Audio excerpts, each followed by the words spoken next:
session. Please take your places and prepare for the hard and helpful job during this session. I think that the language of our session will be both Russian and English, and like official representative of Russian Federation, I will be speak on Russian, but with some of you who speak on English during the presentation with the speaker, I will be asked the question on original languages, on English or on Russian, depend from the speakers. Уважаемые дамы и господа, я рад всех приветствовать. Мы начинаем нашу сессию. Прошу занять свои места, приготовиться к не очень длительной, но, я думаю, плодотворной работе на нашей сессии. Меня зовут Аникеев Андрей, я заместитель директора Департамента науки и технологий Министерства образования и науки Российской Федерации. Сегодня я буду вашим модератором. Официальные языки у нас русский и английский, но поскольку как официальный представитель Российской Федерации я буду основное время говорить на русском, но со спикерами, кто будет выступать, задавать вопросы, буду на языке докладчика. Я владею обоими языками, ну, как-то так. Для официоза буду говорить на русском. Значит, коллеги, я попрошу несколько минут вашего внимания для того, чтобы сказать коротко вводные слова, и дальше мы перейдем по программе к работе нашей сегодняшней сессии БРИКС. Значит, хочу напомнить, что, кто, может быть, пропустил, что сегодняшняя тема – это перспективы науки и технологий в странах БРИКС. Значит, вклад стран БРИКС, в которых, между прочим, проживает 42% населения земного шара, а мировой ВВП составляет 18% суммарный всех стран. Дальше, значит, странам БРИКС также принадлежит 17% мировых инвестиций в исследования и разработки и 27% научных работ, опубликованных в международных журналах. Вот такая очень интересная статистика. И вот на этом таком заделе базируется, на мой взгляд, очень высокий потенциал нашего сотрудничества в рамках стран БРИКС. Значит, я могу просто привести, опять же, статистику. Общее количество статей, подготовленных в рамках международного сотрудничества, значит, в кооперации стран БРИКС очень впечатляющее. Например, в Бразилии это 8,5%, в России это 10%, в Индии это тоже 10%, Китай это 3%, Южная Африка 15%. То есть это доля публикаций, доля статей в каждой из стран, которые выпущены в коллаборации в рамках совместных проектов БРИКС. Особенно активное сотрудничество ведется в сфере физики, астрономии, а также медицине, машиностроении, материаловедении, химии, биохимии, генетике, молекулярной биологии, сельском хозяйстве и в биологических науках. И существуют заделы для того, чтобы расширять сотрудничество в сторону ветеринарии, экономики, науки о принятии решений, искусственного интеллекта, гуманитарных наук и так далее. Значит, также значительно возрастает в нашем современном мире и важность инноваций. Сотрудничество в инновационной деятельности наших стран включает такие ключевые механизмы, как создание инфраструктуры технопарков, открытый доступ к базам данных цифровых, то есть к big data, к инфраструктуре, которая позволяет оперировать с этими большими данными. Также интересно сотрудничество в области молодежных инноваций. Это новый тренд, когда молодые люди имеют возможность реализовать свои научные и научно-технологические идеи в технопарках и прочих объектах научной и технической инфраструктуры. Также у нас есть наработки интересные в области прогнозирования и мониторинга глобальной системы научно-технического развития, что обеспечивает странам БРИКС надежный взгляд в будущее. Министерство образования и науки Российской Федерации активно развивает сотрудничество со странами БРИКС в сфере науки, технологий и инноваций. И в мае 2016 года в рамках федеральной целевой программы исследования и разработки был объявлен первый конкурс на скоординированные совместные проекты. То есть это был симметричный конкурс со странами БРИКС. Поступило 70 заявок, из них было рассмотрено 57, остальные были отклонены по формальным причинам. Подчеркиваю, это совместный первый конкурс, то есть он проходил во всех странах и участвовали эксперты всех стран БРИКС. Подведение итога состоялось в мае этого года, и в результате Министерством образования и науки было поддержано 7 проектов, остальные проекты были поддержаны другими фондами, там также активно участвовал ФФИ. То есть по правилам конкурса каждая страна-участник БРИКС поддерживает организации из своей страны. В этом плане то, что цифра 7 стоит, это означает, что в 7 проектах, из всех поддержанных проектов, в 7 из них участвовала Российская Федерация, и финансирование шло через Министерство образования и науки. Второй конкурс объявлен в этом году в августе и по 6 научным направлениям. Это геопространственные технологии и их применение, новая возобновляемая энергетика, биотехнология, биомедицина, включая здоровье человека, и информационные технологии, и высокопроизводительные вычисления, мировой океан, полярные исследования и материаловедение, включая нанотехнологии. Вот по этим направлениям объявлен конкурс, итоги конкурса будут подведены, я думаю, в ближайшее время, и мы получим еще несколько, я думаю, что, может быть, даже несколько десяток новых совместных проектов. Безусловно, инициативы, о которых я рассказал, заложили основы долгой и плодотворной совместной работы всех стран-участников БРИКС в сфере науки и технологий, и я с оптимизмом смотрю в будущее на дальнейшее развитие этого замечательного задела. Вот. Значит, такую краткую информацию по перспективам и существующим научно-технологическому сотрудничеству со странами БРИКС я рассказал. Я надеюсь, что наше дальнейшее сотрудничество, наша дальнейшая работа в рамках сегодняшней сессии будет плодотворна для всех участников. И тогда позвольте мне перейти к повестке. И первым докладчиком будет Марио Сервантес, представитель ОСР, Франция, с докладом «Международное научно-техническое сотрудничество для поиска ответов на глобальные вызовы, тренды и политика». Марио, please.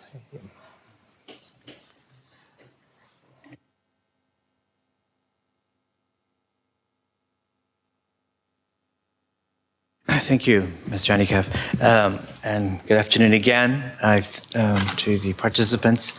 I'm going to present briefly some insights from a mapping exercise we're undertaking in the OECD to understand who are the actors and what are the channels for international cooperation, specifically around what they call the grand or societal challenges. We know that science is open, as the French president of the Science Academy has told us, but science is funded nationally. So even if science is open internationally, the funding is national. I think maybe one important issue is how to unpack or how to clarify these concepts.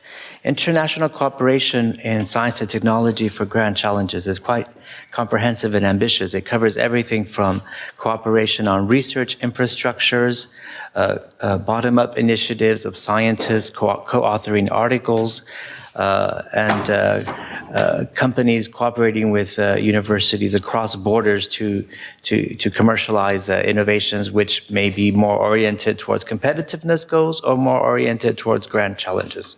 So there's already a lot of overlapping issues here. Then some of the messages from the mapping exercise and proposed next steps. This comes from an OECD ministerial meeting in 2015 that gave us a mandate as to how to improve international cooperation specifically around those grand challenges. So then that means we want to understand how do governments define grand challenges for the purpose of priority setting in their internationalization strategies. What are the funding sources and mechanisms that they use? What are some of the barriers in operationalizing the cooperation? Much of the cooperation is done through delivery partners, universities, research centers that actually implement the cooperation.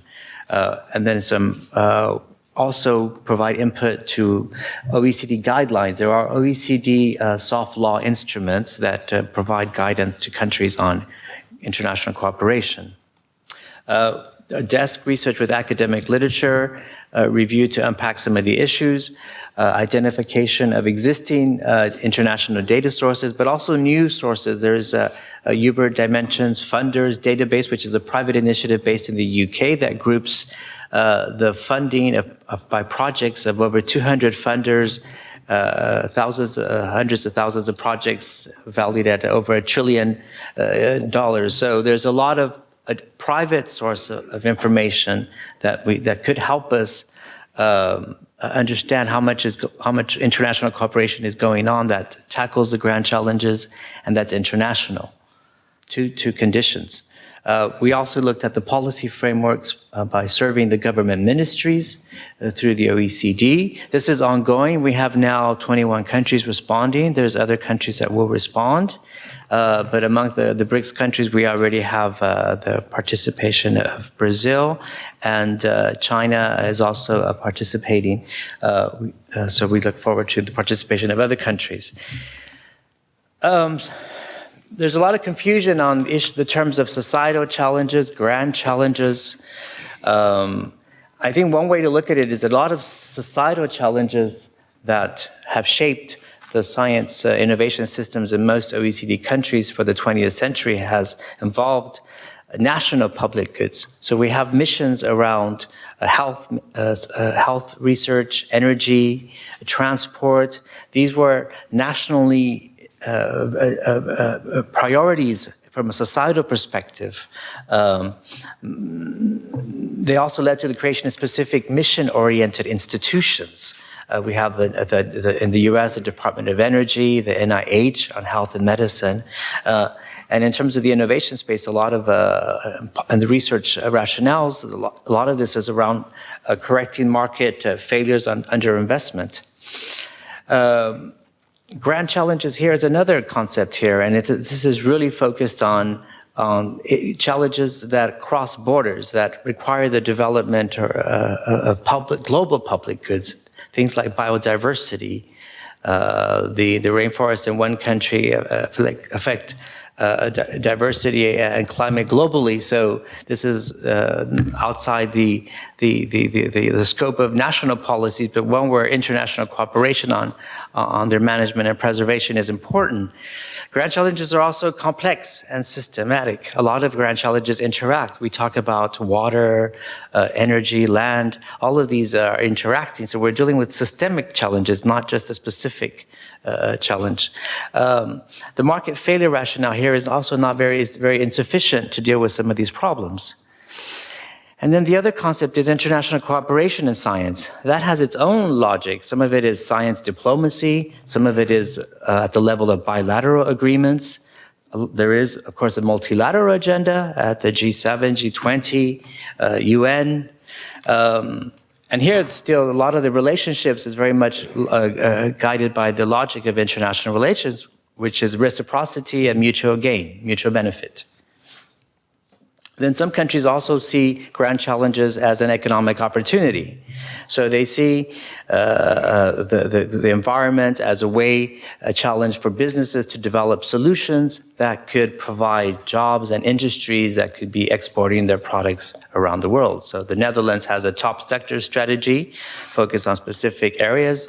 One of these is water, and they have expertise in water technologies, which could be then used to help other countries solve their water problems. So this is very much combining the public good mission with the private good and competitiveness agenda. And this is, in fact, what a lot of countries have, even in China's 2025 strategy. There's a clear match between the research agenda and these opportunity sectors. Then research cooperation amongst the scientific community, again, has its own logic. Some of this is to access research resources that are maybe not available in your country. If you're doing research on climate and the Arctic ice, you need access to that resource. If you need to share also access to big infrastructure like CERN or LIGO, so you need, there's different drivers here. Human capacity building was mentioned already. There's a lot of mobility, there's a lot of cooperation in international research with the focus of improving the talent, capacity building, and also improving excellence in research. We know that a lot of excellent scientific research that is highly cited also involves international authors from using different sources. So this is trying to unpack some of these different issues there. So we have different motivations and different agendas, but we have when we look at national public R&D spending, we see that there's been a growing emphasis on environment and health and energy, less so, but slightly increasing focus, much less now on defense and telecom and infrastructure. So you see that there is a shift towards more societal challenges and what is being funded at the level of funding councils and ministries. But that's very much focused on funding that at the national level. This is not the funding at the international level. As I said, different actors and different communities in this space, the research community, the scientists with their own agendas, the universities and the meso level. Citizens also being more involved in science that affects the grand challenges. There is also the development dimension, a lot of development aid, which traditionally focused on funding for poverty and education, is now integrating funding for research. There was a reluctance to do so before because the feeling was that developing countries, if you train their researchers, many of these will leave to the north because there's few opportunities in the south. But at the same time, we know that developing countries also need to start developing their capacity, not only in terms of their own research, but also to take knowledge from outside. There are some international organizations that do have a mandate to work on the grand challenges. This is the World Health Organization, which is mandate-driven. There's now a lot of new international networks that link research performing and funding councils on thematic issues like climate and the environment, the Future Earth Initiative, the Belmont Forum as an example.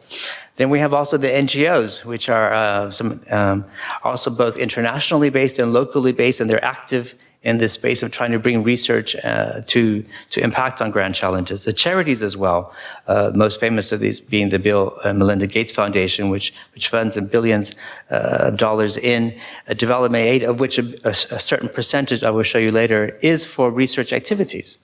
So there's a lot more, so the future of international cooperation here is probably not going to be state-led. There's much more polycentric environment with much more actors that need to coordinate and cooperate on international cooperation. So I said there are different definitions of grand challenges, different goals, and the factories of the future, as well as things like climate. International research having a different agenda around reducing costs, sharing costs, and also the international cooperation focus on excellence. But when we look at the actors and what is actually happening in terms of international research, international cooperation in science, technology, for the grand challenges, it's a very much, a proxy would be the circle in the middle. So you have the research community at the lower left, you have the philanthropy, international R&D, the lower right, and then development at the top. And you see that it's this very small intersection.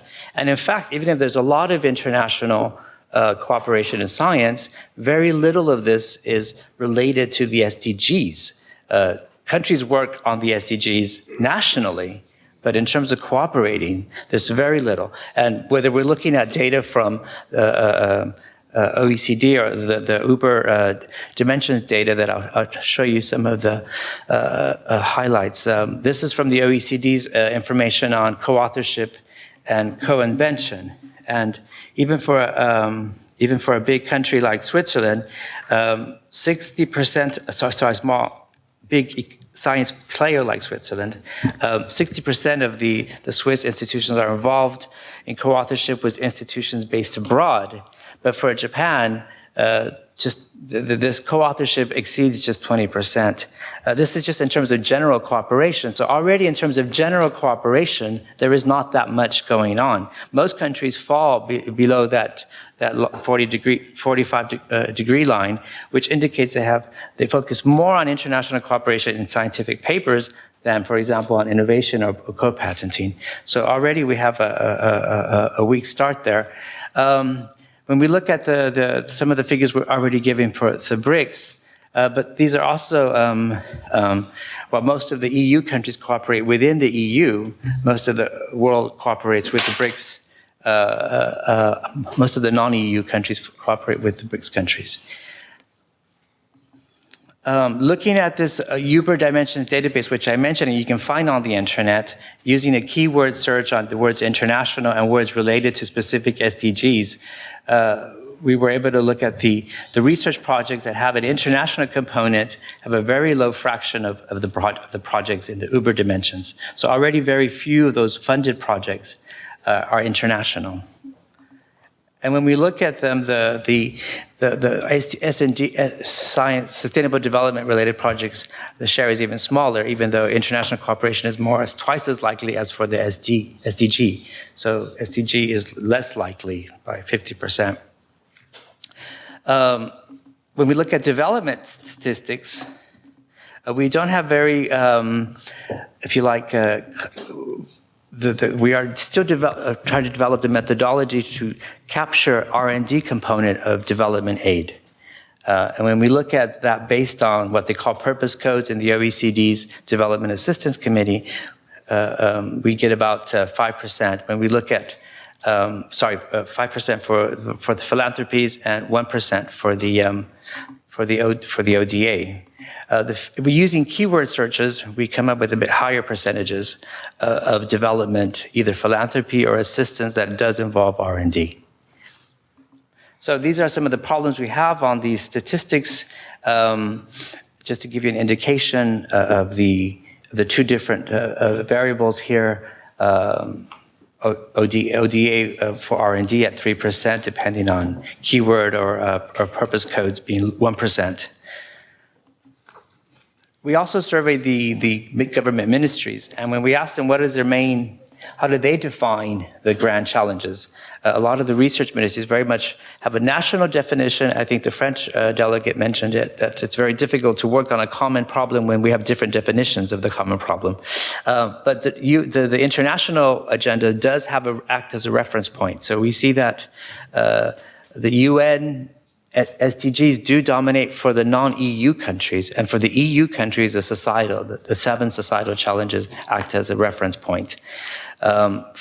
For countries that participated, the top challenges are climate, health, and well-being if we map them to the UN SDGs. For the non-European countries, it was actually more related to problems of development, clean and affordable energy, together with industry, innovation, and infrastructure ranked highest. So we see different priorities between the BRICS countries and the OECD countries in terms of what their grand challenge is. In the case of in all countries, the national economic development was the main driver for the cooperation on grand challenges. So grand challenges are viewed from a me-first perspective, so rather than a global public problem or global public good. There's actually not that much interministerial cooperation around the SDGs. Some countries are starting to, like Brazil is mapping its research agenda, so involving cooperation between the different ministries in Brazil to map it to the SDGs. So that this grand challenges does mean you need to coordinate nationally. This is just to show you a spider graph of the responses, and we map those to the UN SDGs and those to the EU societal challenges. So for the, as I said earlier, for the EU countries, the top priorities along the UN categories were environment and good health and well-being, whereas for the non-EU countries, affordable energy and industry were priorities. In terms of involvement and governance of non-government actors in setting the agenda on international cooperation, it's very interesting that some of the presentations made earlier yesterday and today, some countries have much more active participation from NGOs and citizen groups in agenda setting, whereas other countries, including Russia, have mainly participation from the business side in the agenda setting and not the broader societal groups. Government funding does predominate. There's few international projects specifically on the grand challenges, as I mentioned. There's weak policy coordination and maybe some specific barriers around partnerships, the different regulatory environments, the different incentives. Countries do not very much, within the country there's very little data infrastructure to know what's going on. Countries do not collect information on grand challenges or cooperation except on a needs basis. So the countries do collect some data, but it's not systematic. Again, in terms of the evaluation of cooperation, research excellence continues to drive the cooperation. So we say we need cooperation for grand challenges, but actually we're promoting more research, more excellent research. So we need to somehow link the excellence in research to the problem. So we need to rethink some of the way we approach international cooperation. As I said, it's very much reciprocity win-win scenarios, but that's not effective for some of these global public good problems. Research infrastructures could be a good model. I mean, we talked in OECD recently about an international CERN for artificial intelligence, and why can't we have international big initiatives around biodiversity, for example. So there's also a need to coordinate better the development assistance and with the research ministries. We probably need to think beyond excellence, I would say, in terms of cooperation. So these are some initial findings. I have more details on the methodology and the data. You can contact me by email. We're going to move forward on further in the project as we get more responses. We're also going to carry out a study on how governments are sharing information on research agendas, including with the development assistance and charities. We want to work closer with the UN on the STI contribution to SDGs. We're going to look at new organizational and regional partnerships models. So interesting what's going to be discussed later in this session as an example of these new models that are emerging. And of course, we welcome also the offer from HSC to host a conference in next May here in Moscow with the OECD on international cooperation.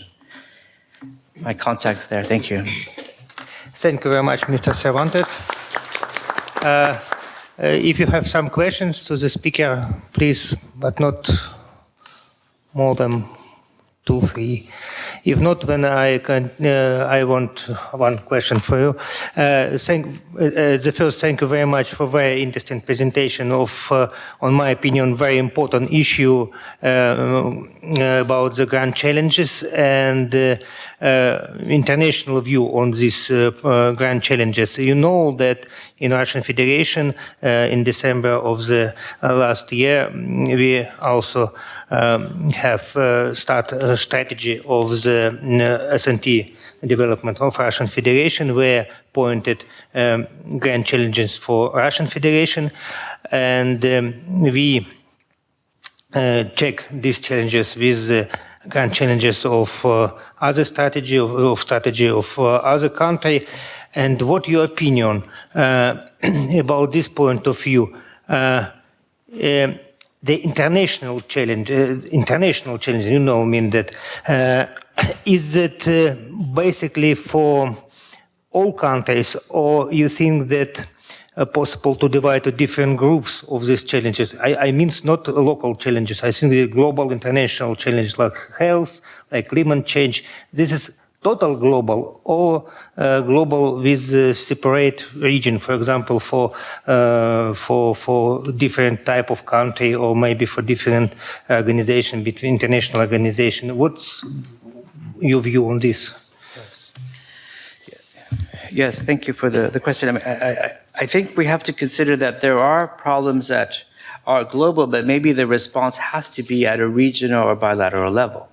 I mean, the air pollution between China and Korea could also be worked out at a bilateral level, but in terms of Southeast Asia, there could also be some collaboration around that, sharing data and cooperation. So yes, the problems are global, but sometimes solutions are local, regional, national, and total global. Yes.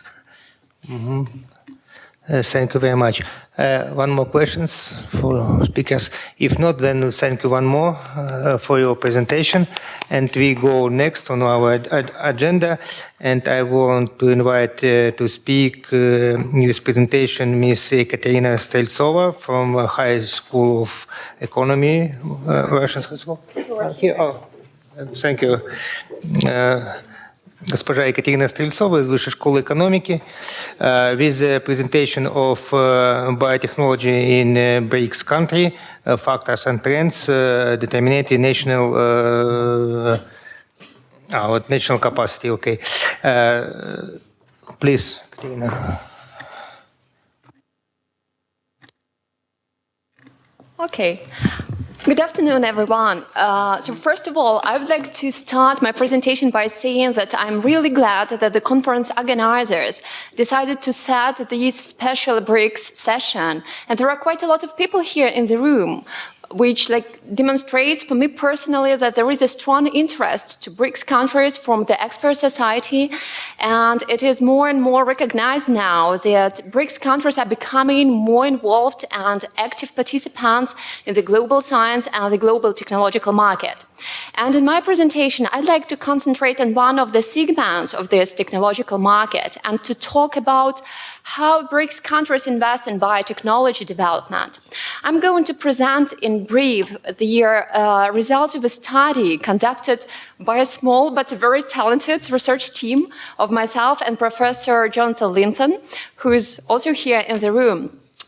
We've decided to concentrate on this particular technological domain because it is a kind of commonly shared knowledge that biotechnology, being a universal or horizontal technology, finds its applications in quite a huge number of fields, and it has a potential to meet a lot of important social needs, like, for example, in food and medical treatment, in preservation of our environment, and so on and so forth.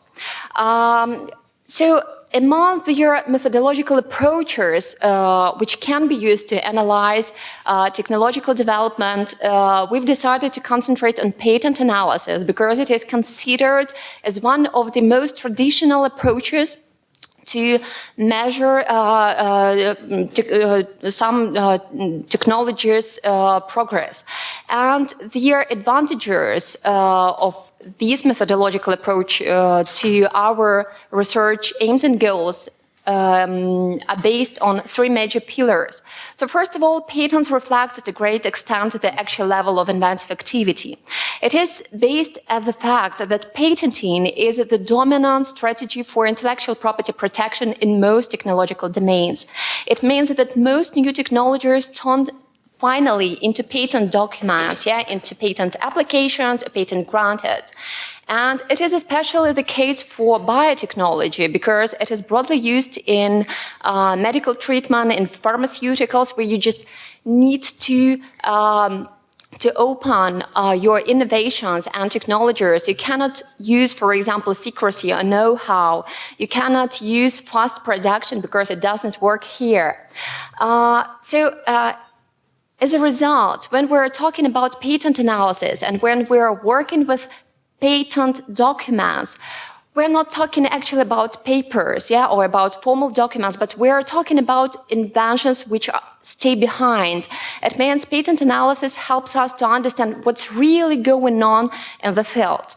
And the second advantage of this methodological approach is that patents go ahead of their practical implementation in production. So it means they help us to forecast, to predict the development of different technological domains, and to make some political decisions out of patent analysis result.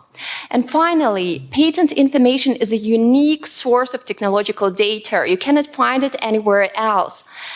So first of all, patent information is available for quite a long period of time for all the countries worldwide, for different technological domains. And it makes almost any type of patent analysis possible. If you want to analyze how technology is being developed at the nations or countries level, you can work with the aggregated data. It is available. If you want to go in depth and to concentrate on object-to-object patent information, you can also do this with available patent databases.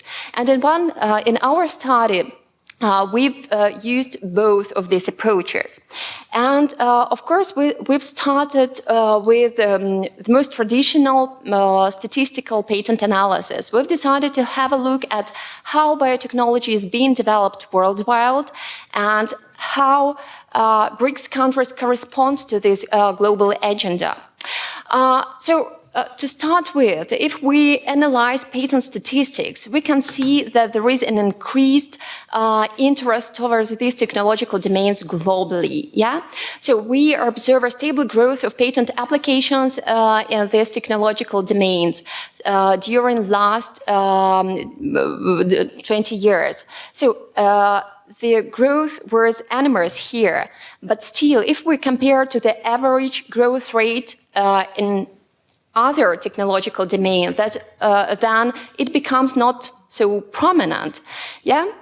So the dynamics was pretty high, but not much higher than in the rest of technological domain.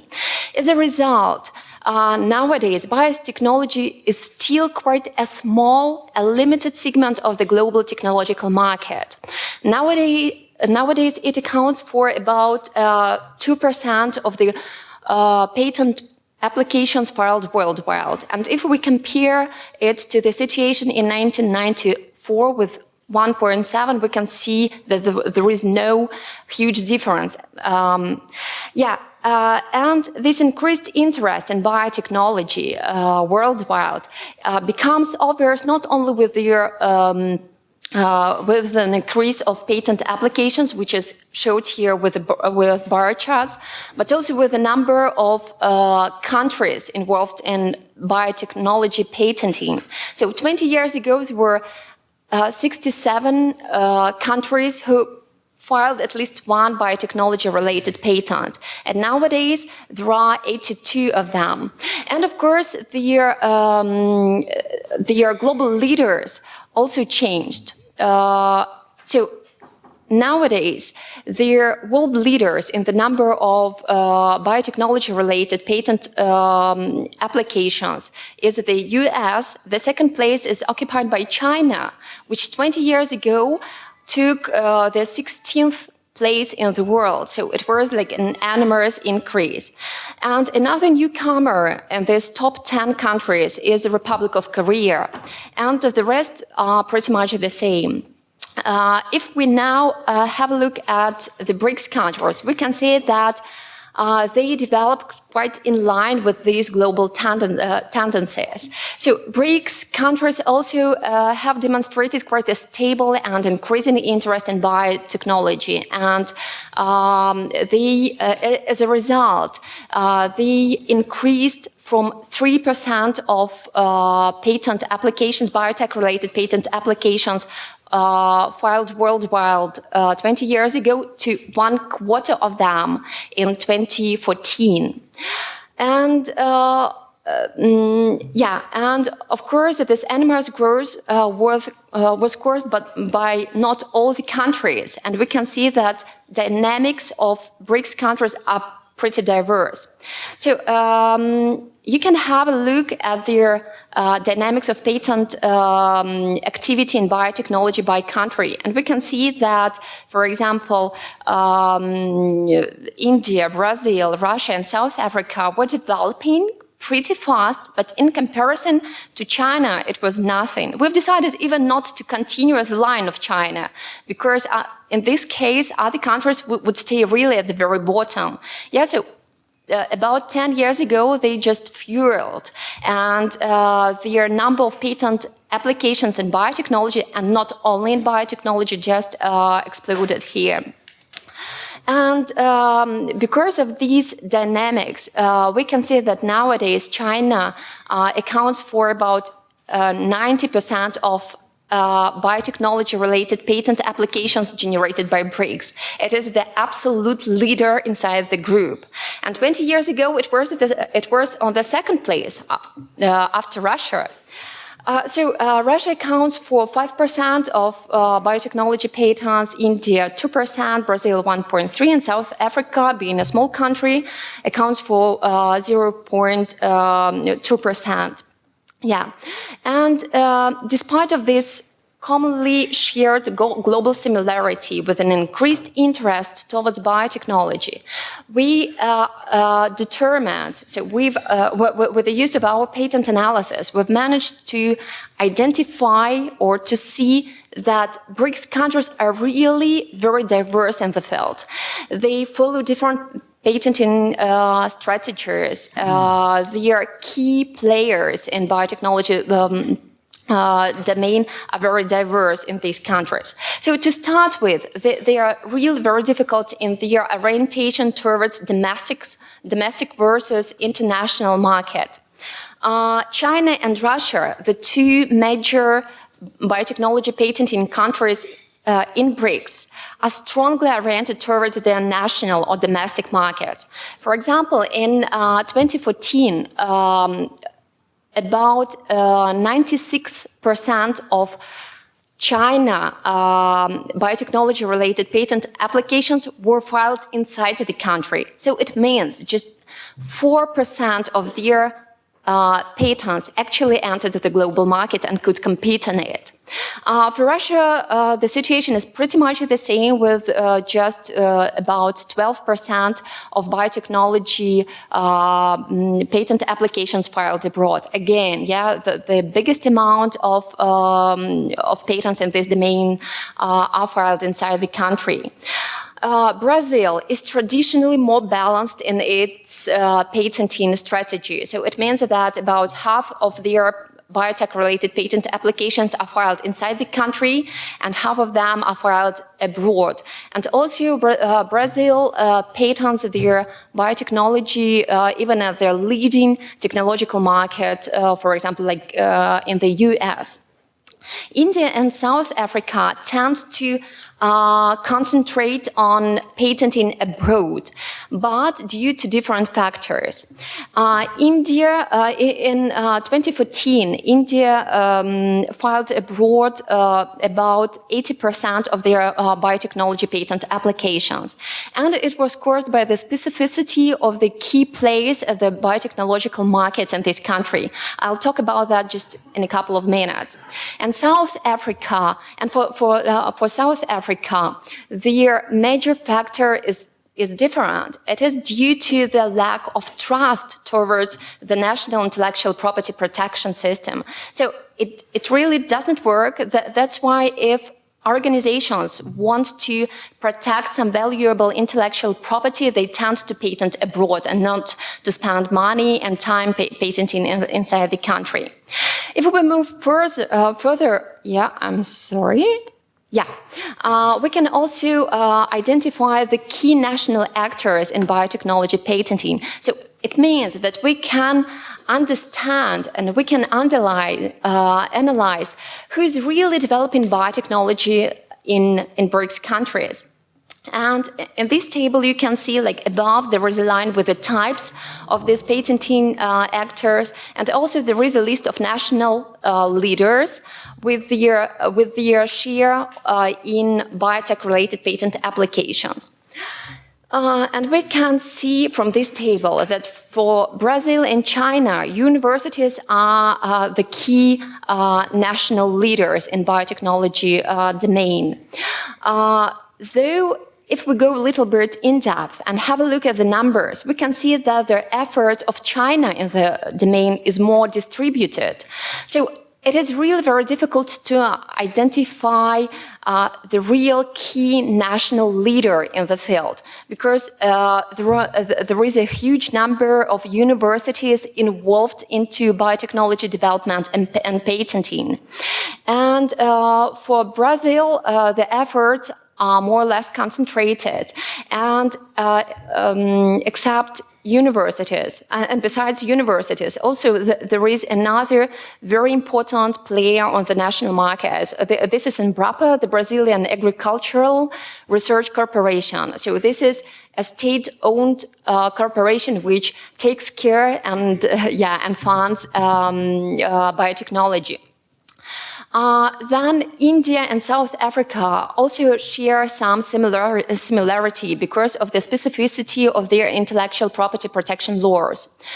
We can find governmental bodies here, in this South. But of course, it does not mean that ministries and departments are really developing biotech. Just because of due to their national laws, intellectual property rights can be transferred partially or fully to the funding bodies. But also, I would like to concentrate on India. It is a kind of exceptional case inside the BRICS because only India has a strong commercial interest in biotechnology, and we can see that corporations and for-profit companies are actively involved into biotechnology progress in this industry. And mostly this is the pharmaceutical companies which produce generics. So it is a commonly shared knowledge, so it is kind of technological specialization of the country. And Russia is another unique case inside this group of countries because the absolute leaders in the field are state-owned research institutes of the Russian Academy of Sciences. We can see here Moscow State University inside the national leaders, but it is a kind of exception. And if we even go further and make a list of 20, 30 major patenting organizations. So mostly they will be research institutes of the Russian Academy of Sciences. And another criteria, another aspect I would like to just mention briefly. We were also analyzing how these actors really cooperate with each other. I don't have time to discuss it at a great extent, but I just want to mention one unique trait concerning China because it differs a lot from the rest of the cases here. These universities involved into biotechnology development tend to work in pairs. I mean that each university tends to have just one stable partner with whom it works and patents together. And quite seldom Chinese universities try to extend their network. It is really a unique trait of the country. And if we have a look at the rest of the BRICS countries, we will see that there are more developed networks inside the field. So another criteria for a comparative analysis is a set of thematic priorities in biotechnology for BRICS countries. As I've mentioned at the very beginning, biotech is a very diverse field, which finds its application in numerous technological domains and production fields. And with the use of IPC codes co-occurrence analysis, we've managed to identify the thematic priorities chosen and followed by BRICS country. And we can see that for India and South Africa, a strong focus is made on pharmaceuticals. And of course, for India, it is connected with the specificity of the national leaders again. Brazil and China are strongly oriented towards food chemistry. And it is especially the case about China because all the rest of its efforts are pretty much developed by there is a very strong concentration towards food development and implementation of biotechnological methods in this particular field. And Russia, again, is a unique case with their strong orientation towards analysis of biological materials. So it is like a set of different technologies how to measure, evaluate, and analyze biomaterial. We've also tried to understand if there are some unique traits inside these thematic priorities. And and we've managed to identify some of these unique thematic priorities for the countries. For example, environmental technology is never the top priority for any of the BRIC countries, but still it is being quite actively developed in Russia and in China. Also, measurement and biotechnological methods for measurement can be found in China and South Africa also, which makes them quite unique cases. Yeah, and to conclude, with the use of this patent analysis, we found out that BRICS countries, though being very diverse in biotechnology domain, still share some similarities. So first of all, BRICS all have an increased interest in biotechnology, though it is like a commonly shared tendency globally. In BRICS, biotechnology progress is mostly driven by the government. It is mostly state-funded, which raises question on further commercialization of intellectual property, because everybody knows that, at least in these countries, state-owned research organizations do not have an extensive and developed production infrastructure, and they have weak initiative to implement, to use intellectual property rights. And another similarity can be identified if we compare BRICS to more traditional biotechnology patenting countries. For example, if we compare it to the US, we will see that their BRICS efforts in these technological domains are very packed or concentrated. So biotechnology is being developed by a limited range of actors, of organization types. And also thematic priorities are quite narrow for these countries, while, for example, for the US, while the US cover a broader range of thematic priorities and develop different direction in the field. Yeah, and again, patenting domestically versus abroad, we can see that we could see in the presentation that just Brazil manages to balance its patenting activity somehow. This is it, and I'm perfect in timing, I think. Thank you for your attention, and I think I'm ready for the questions. Thank you, Ms. Steltsova. Please, the questions, please. Fascinating presentation. And I really learned a lot, but I would also add, in terms of priorities, that different countries have different priorities. And China has as a priority human enhancement. Mm-hmm. And because they work under a different ethical code or moral code, they can do things that cannot be approved in the West, like in Russia, considering part of the West, or Brazil. And I'll give two examples which have been thought to be totally unethical in the West. One is that with CRISPR technology, they modified the first human embryo. This would have not been done in Brazil, for example. Mm-hmm. I don't think.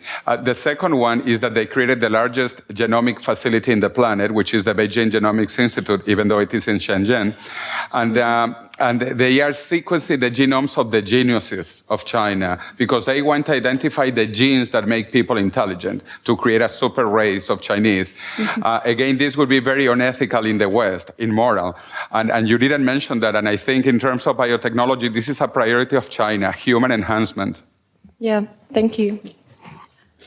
One more question or comments? I have one. Oh, okay. Thank you. Wonderful presentation. You next. Yeah, please. Yeah. Wonderful presentation. My question is more like, when you compare BRICS countries, and over there's a huge difference, obviously, between China and the rest. And in numbers, probably there are more similarity between China and the US, China and European countries. So what do you think, what should be more appropriate to compare China with well-developed countries and countries that have a lot of patenting and R&D investment and patenting activity? Obviously, it's patenting is a function of investment. So this is my question. And also, if you go to some previous slides, in a slide where you have a table, for me was, The next one? Yeah. Could you please explain? Maybe I missed it. Over there, you have in pharma, and then you have a food for India. You have in pharma food chemistry, and in a top part of the table, in food chemistry for India, you have pharma. Is it a mistake or is it some kind of intentional? I'm sorry, I didn't get... Okay. Over here, for this table, you see a line food chemistry, right? Yeah. And over there for India, it's at pharma, right? Yeah. Now, if you're going to the bottom of this table, in the line pharma for India, you have food chemistry. Is it a mistake or is it some kind of intentional and there is some kind of message? I'm afraid I still didn't get. So the idea behind is you need to, I'm sorry, the idea behind is you need to analyze the columns, not the lines, yeah? And for example, for India, we can see a ranking of thematic priorities, starting from pharma, which occupies the top position, then moving to organic fine chemistry, and food chemistry is being on the bottom of this top priority list. Did I?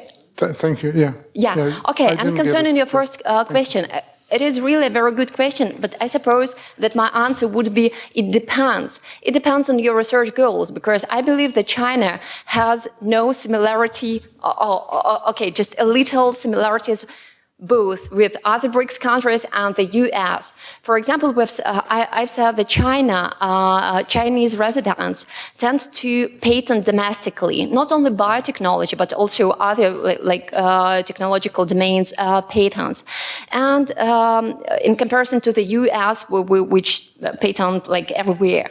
And in our study, I just didn't mention because I had to be straightforward in order to keep on time.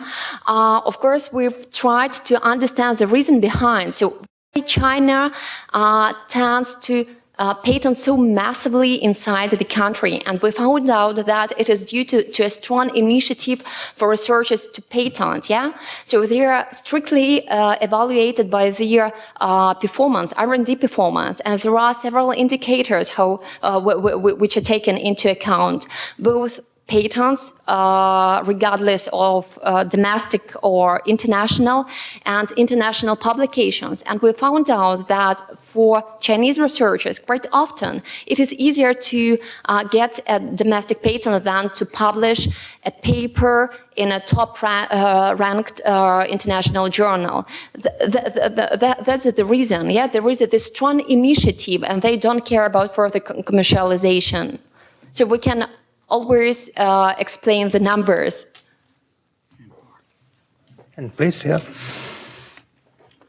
Thank you very much. You actually answered part of my question, but following up on Jose's comment, my question is mainly how deep did you go in terms of looking at the nature of national law as compared to international conventions and international treaties? Because just to give you an example, in the case of China, we did a quite large survey on the nature of biotech patents.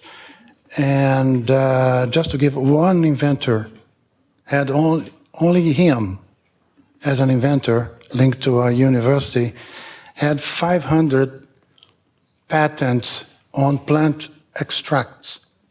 This is not allowed in Brazil. As Jose mentioned, in the case of the Brazilian legislation, it's quite a bit restricted in terms of biological materials being patented, including molecules. So the nature will definitely impact the number. This is one point. The second, it's mainly linked to strategies at national level. If you look at how important the big pharmaceuticals are in international arena, and in one look at the situation of Brazil, and most of the times, perhaps this is going to be more or less the same in Russia, and South Africa, for instance,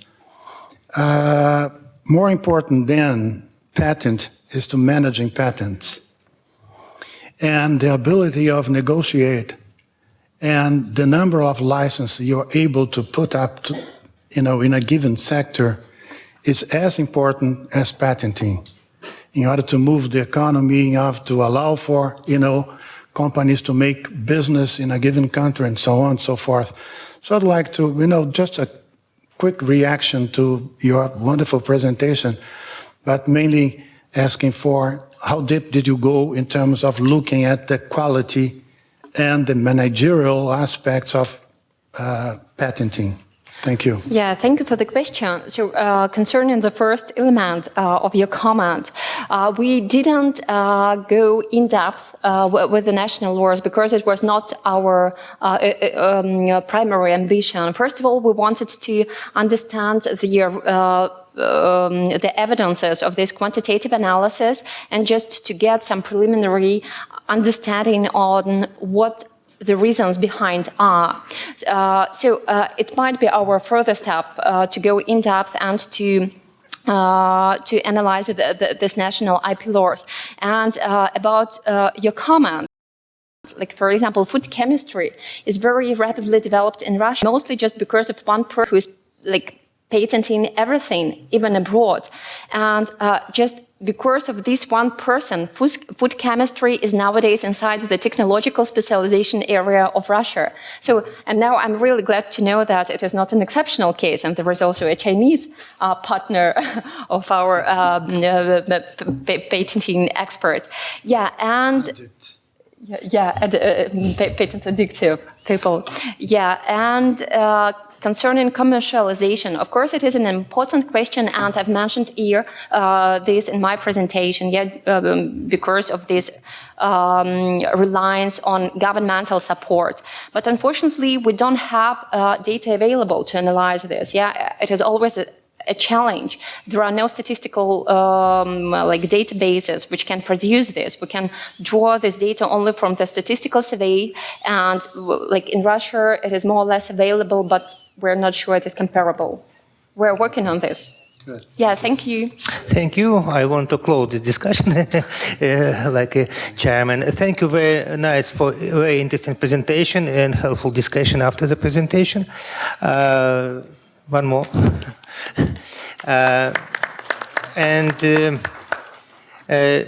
I want to invite the next speaker, Mr. Márcio de Miranda Santúš from CGEE Brazil, with the presentation of analytical support to policy development in Brazil.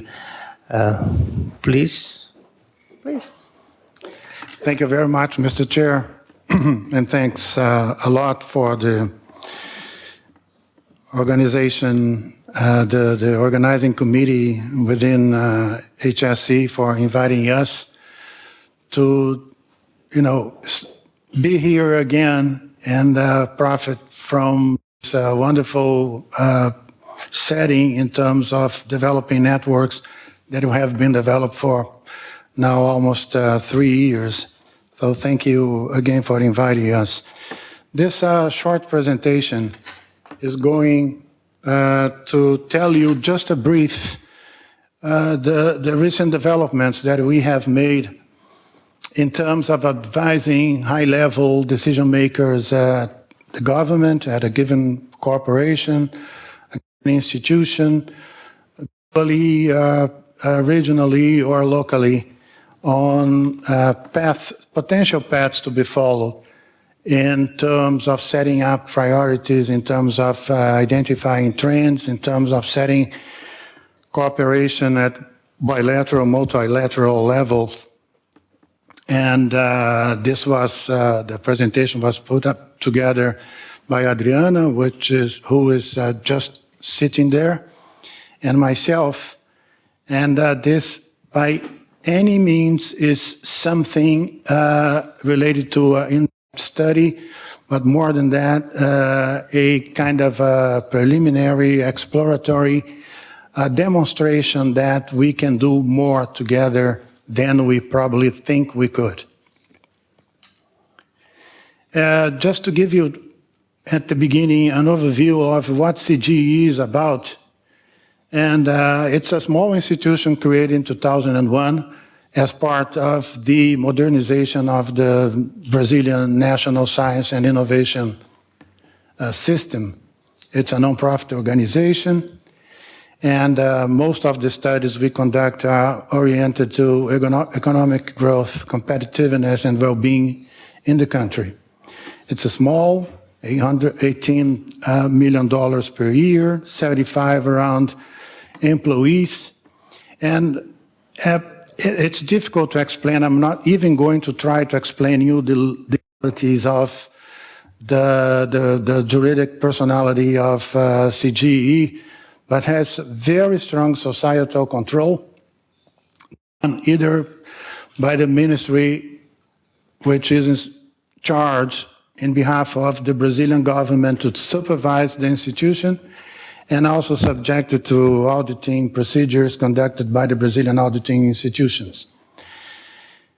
The main strengths that we have are the development of client-oriented processes, and I'm going to emphasize the aspect of dealing with the challenge that we have, how important it is to set a very clear process that will not only register know-how, institutionally speaking, but also guide, our work from the very beginning of looking to the questions, the data, how to, do everything that must be in terms to arrive at the end with a reliable, high-quality answer to strategic questions. We, despite being very small, we are able to mobilize, in average, 2,000 experts in the country and outside the country around the studies we conduct, in addition to developing foresight and evaluation methodologies to support STI policies and large programs.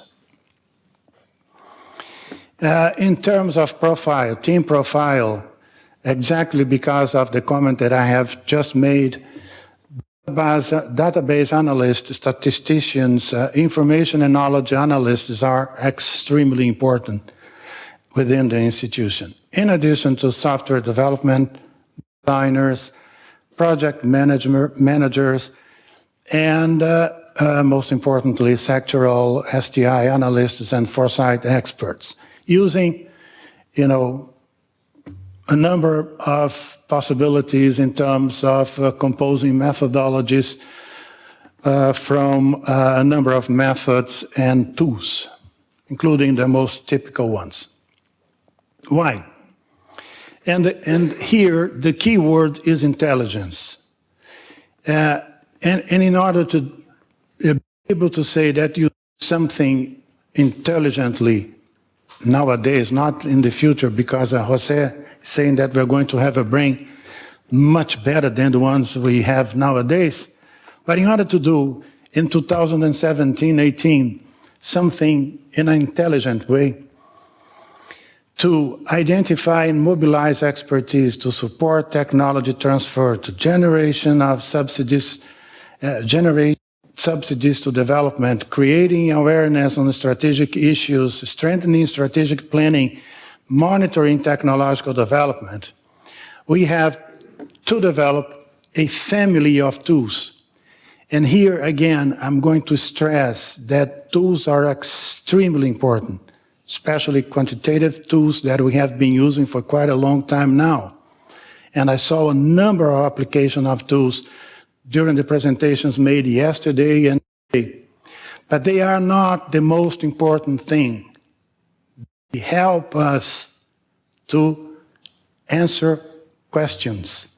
But the most important thing is to develop an intelligence processes. Within the process, we're going to make use of a number of tools, including the ones we have developed for many purposes. Trend analysis, monitoring, because most of the evaluations that we do evaluation 1 year and forget for the rest 4 or 5 instead of monitoring the evolution of a given program or a given initiative. Inside survey, I saw many, presentations mentioning consultations and so on and so forth. So we have mastered some of the consultation tools that we use in order to, including provide feedback, automatic feedback for those being consulted. InsightNet makes use of network analysis, and some of the examples I'm going to show to you in a few minutes are the ones that we make use of InsightNet, which is based on the network analysis concepts and practices. And Insight Tech, because some of the work we do are in fact related to the development and managing the development of a given component of a given structure. For example, part of a satellite, part of whatever vehicle you might have in mind. So we develop a tool to monitor and managing the readiness levels of a given component or a given system of components, and the tool is there for that purpose. But again, here we see in very brief words and a very, summarizing what we intelligence processes. First question is always to identify information needs. So we spend, together with our clients, 1 month, 2 months, 3 months, asking and exchanging questions in order to be clear in terms of what the objective is, what are the answers to be provided to the questions that the client has. And I'm using the term client because we have clients within the public domain and outside the public domains. We consider all of them clients. But then, after understanding what the key question is, we try to do some sort of exploration in terms of gathering data and storing data from a huge number of sources. If you take only news, we are monitoring almost 4,000 sources of news. We have robots, monitoring what's going on in newspapers, in specialized magazines, and so on and so forth. But then, if you succeed, we continue. If you don't, we go back to the questions. And this is the initial phase of the intelligence process, which is extremely important. We can't answer the strategic questions without going step by step in kind of interaction. And the more complex the question is, the more complex the answer will probably be as well. If you are happy with the exploration initial phase, we can organize and start analyzing the representations of knowledge that you're able to set based on the interactions that you have with the client. Doesn't mean if the client's the Brazilian government, doesn't mean if the client is the BRICS bank, doesn't mean if the client or the partner is the OECD or the Russian government in collaboration with other countries. So in the end, we are going to have results and visualization products that will lead to interpretation, analysis, in-depth analysis in order to provide the client with clever recommendations. And as important as the whole process to evaluate if this is okay in order to make sure that we're always evolving. We never stop. Everything that we do will be certainly different in 6 months' time. Just to highlight the initial phase, this is the technological intelligence process that we developed for the Brazilian Innovation Agency. The question is, okay, we fund projects, innovation projects coming from companies in Brazil. The agency is called FINEP. the innovation agency in Brazil. And the project comes to us. What I should do in terms to see the importance of the project being proposed. Who is doing what in Brazil? Who are the potential partners of the project? Is this something that somebody else did outside Brazil? Is this technology already patented, and so on and so forth? So we have developed a process that would allow for the analyst to come up with a very comprehensive understanding of the importance and relevance of the project in a couple of hours or in one day maximum, because they have 30 days to give an answer to the proponent. And FINEP, operational innovation criteria, are, as we heard many times during these 2 days, intensity of innovation. What's intensity of innovation?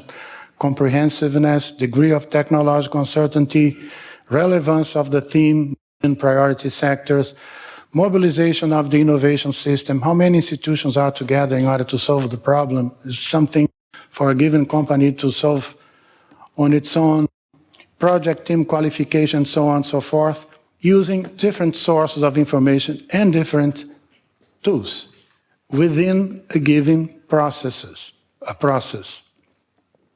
The key are patent, scientific papers, news, and FINEP's own source of information, because they have a long history of analyzing projects. They have a huge amount of useful materials. And in the case of Brazil, a huge database managed by the National Council of Science and Technology, which is called Platform Lattes, which currently has something of the order of 1,500,000 CVs on it. This is a very brief representation of answers that we are going to provide. This is not the final result, not at all. But somebody comes to us and says, what's going on in terms of advanced manufacturing? Well, I don't know. We have to find ways and means to provide him or her an interesting overview of what's going on in terms of advanced manufacturing. And the node in the top of the screen is the initial phase of the whole process. Then somebody wants to see, well, okay, fine, advanced manufacturing, I would like to see what's going on in terms of additive robotics to, again, allow for Jose Cordeiro to be happy, additive robotics, and so on and so forth. So in the end of the day, the platform, this initial platform, will allow for you to see how many articles have been published in a given domain, how many patents have been granted in a given domain, and how many news in specialized magazines are saying something about that development, in which stage. From that point here, we can move into another step of the process in order, Ecaterina, to compare these materials using algorithms of semantic algorithms that would allow for you to cluster in a clever way in which way these developments are actually going.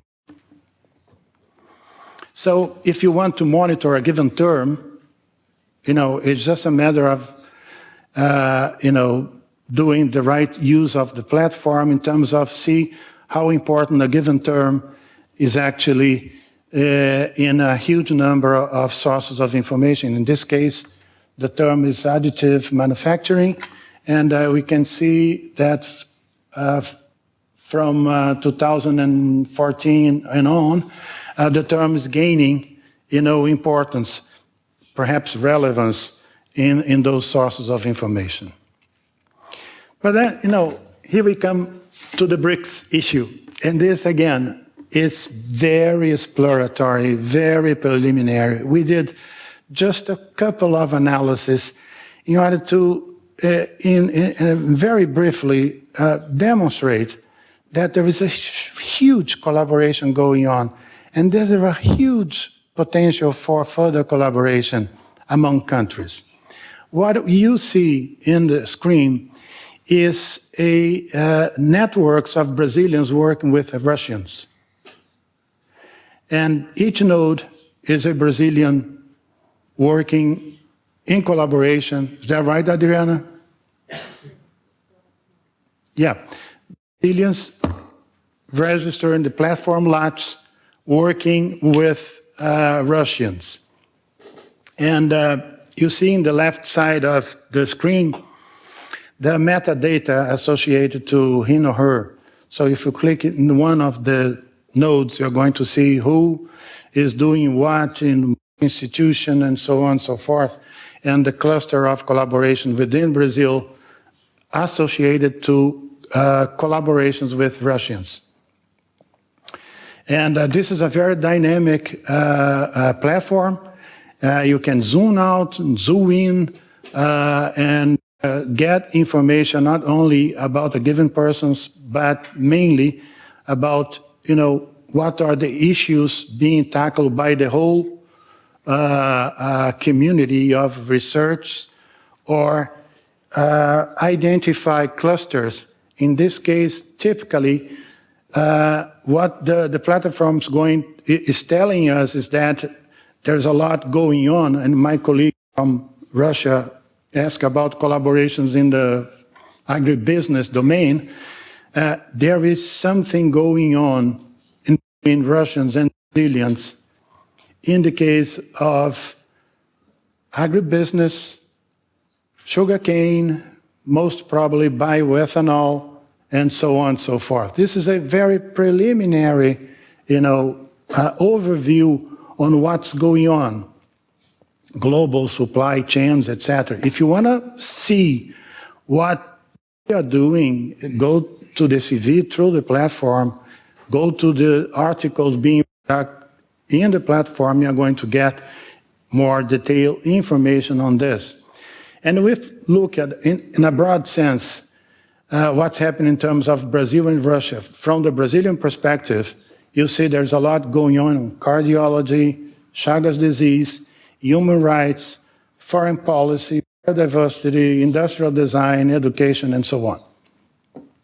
And sometimes we have some interesting surprise because our common sense says, no, we do a lot in a given sector. But then when we go to the data, then we might have some interesting surprises to guide collaboration in between two countries. And this actually happened in the case of Norway, because the Minister of Foreign Affairs asked us to say what's going on between Brazil and Norway on the oceans, And I said, well, in oceans not too much, but in terms of physics, huge collaboration going on. And then India. I'm not going to show all the possibilities. This is just a picture out of hundreds that you can, develop out of the platform by saying that in the case of co-authorship between Brazilians and Indians, there is a lot going on in terms of global warming, climate change, remote sensing, and a huge potential for collaboration on international trade, agribusiness, and competitiveness. So I'm not going to the details, but the ties here, the red ties are similarity, and the green ties are actually co-authorship. So you can compare what's going on and with what potentially might be developed in terms of bilateral collaboration in between Brazil and India. And in the case of India, we apply at the same time two algorithms, one for centrality, the other for betweenness, in order to identify that there is a key, in the case, a key person that is doing an amazingly interesting collaboration with India in a number of potential possibilities. So it's interesting because this is very much our case. If you have to, organize a meeting, and this is happening, I don't know if you are informed, but this is already happening. Brazil is organizing a bilateral meeting with India. And the question to us is, who should we invite? And through the use of this platform, we can identify in key areas which are the key partners, in Brazil and India. And China, well, China's China, and there is a lot going on and a number of issues in terms of China. You'll see that the huge, number of Brazilians co-authoring with Chinese people in a number of issues. And we can also identify in which areas they are working, and in the case of Brazil, to identify which states are the most important in terms of producing articles, in this case, connections, in this case, in between Brazilians and Chinese. In which areas you can select just a cluster, and the platform is going to tell you in which area they are probably working together. And if you look again in the left side of the screen, you are going to see the dots, which are persons. If you click the dot, you're going to see the network of the dot in the screen, so you can move from, navigating in the middle of the screen, going back to metadata in order to understand who's doing what in much more detail. In the case of South Africa, it's amazing that there's a lot going on among Brazilians and South Africans as well. In a couple of issues, including the grand challenge that Mari was mentioning, but definitely in areas where are substantially different from the ones that we saw in collaboration with China and so on. If you look at the screen the way it is, collaboration in agriculture, eucalyptus, citrus, phytopathology, in areas of biodiversity, climate change, health, human health, engineering, and so on. If you want to know who is doing what with whom, it's just a matter of clicking and knowing. And again, moving from CVs to articles, I'm not going into the details, but there is an ongoing informal collaboration between Maxine from HSE and ourselves, just exploring some possibilities that shows exactly what's happening in terms of articles being produced. Brazil and Russia, Brazil and India, Brazil and China, Brazil and South Africa, and so on and so forth. I took just a moment to go a little bit in depth in the case of South Africa in order to, see that most of the collaboration going on are mainly on physics and human health. But there is a lot more being done, not necessarily with the same intensity, but it's a very diverse kind of collaboration that we can tap on and move further. So I'm almost done, just showing that we can obviously have a good look at how this has evolved over time. And you can see that this collaboration is actually moving ahead. I don't know exactly for what reason, from 2009, 2010, and on. So I'm just showing this slide because if you have an agreement, as we have, and you want to monitor what's going on, here's the platform for you to see if something is moving in which direction in terms of the agreements being made, in terms of the collaborations being set up, in terms of the support being provided by funding agencies and so on and so forth. It's a good way, reliable, to show results, impact, and guide, policymakers in terms of informing decision making for, obtaining the intended results at bilateral, multilateral, or even in the case of a given country. So with that, I'm just, showing you the diversity of clients that we have, the National Bank for Development, the Brazilian Army, the World Bank, UNEP, the British Embassy, the main agencies in Brazil, CAPES, NPQ, FINEP, and national agencies, in the case, two of them, one in charge of water, another in charge of energy. With that, I thank you very much for your attention, and the two emails are there, also the institutional webpage. Thank you. Thank you very much for interesting presentation with well-known and understandable maps of cooperation. So, questions and comments, please. You second here. Okay, Alexander Sokolov, High School of Economics. Thank you very much for your presentation. I enjoyed, as always, your stuff. Very interesting. My question is about how do you use your information to stimulate cooperation between not only bilateral cooperation, multilateral cooperation between BRICS countries, because it seems very important. This is one question, and because you didn't show us anything about multilateral cooperation, yes, in your presentation. So one question, and the second question is, if you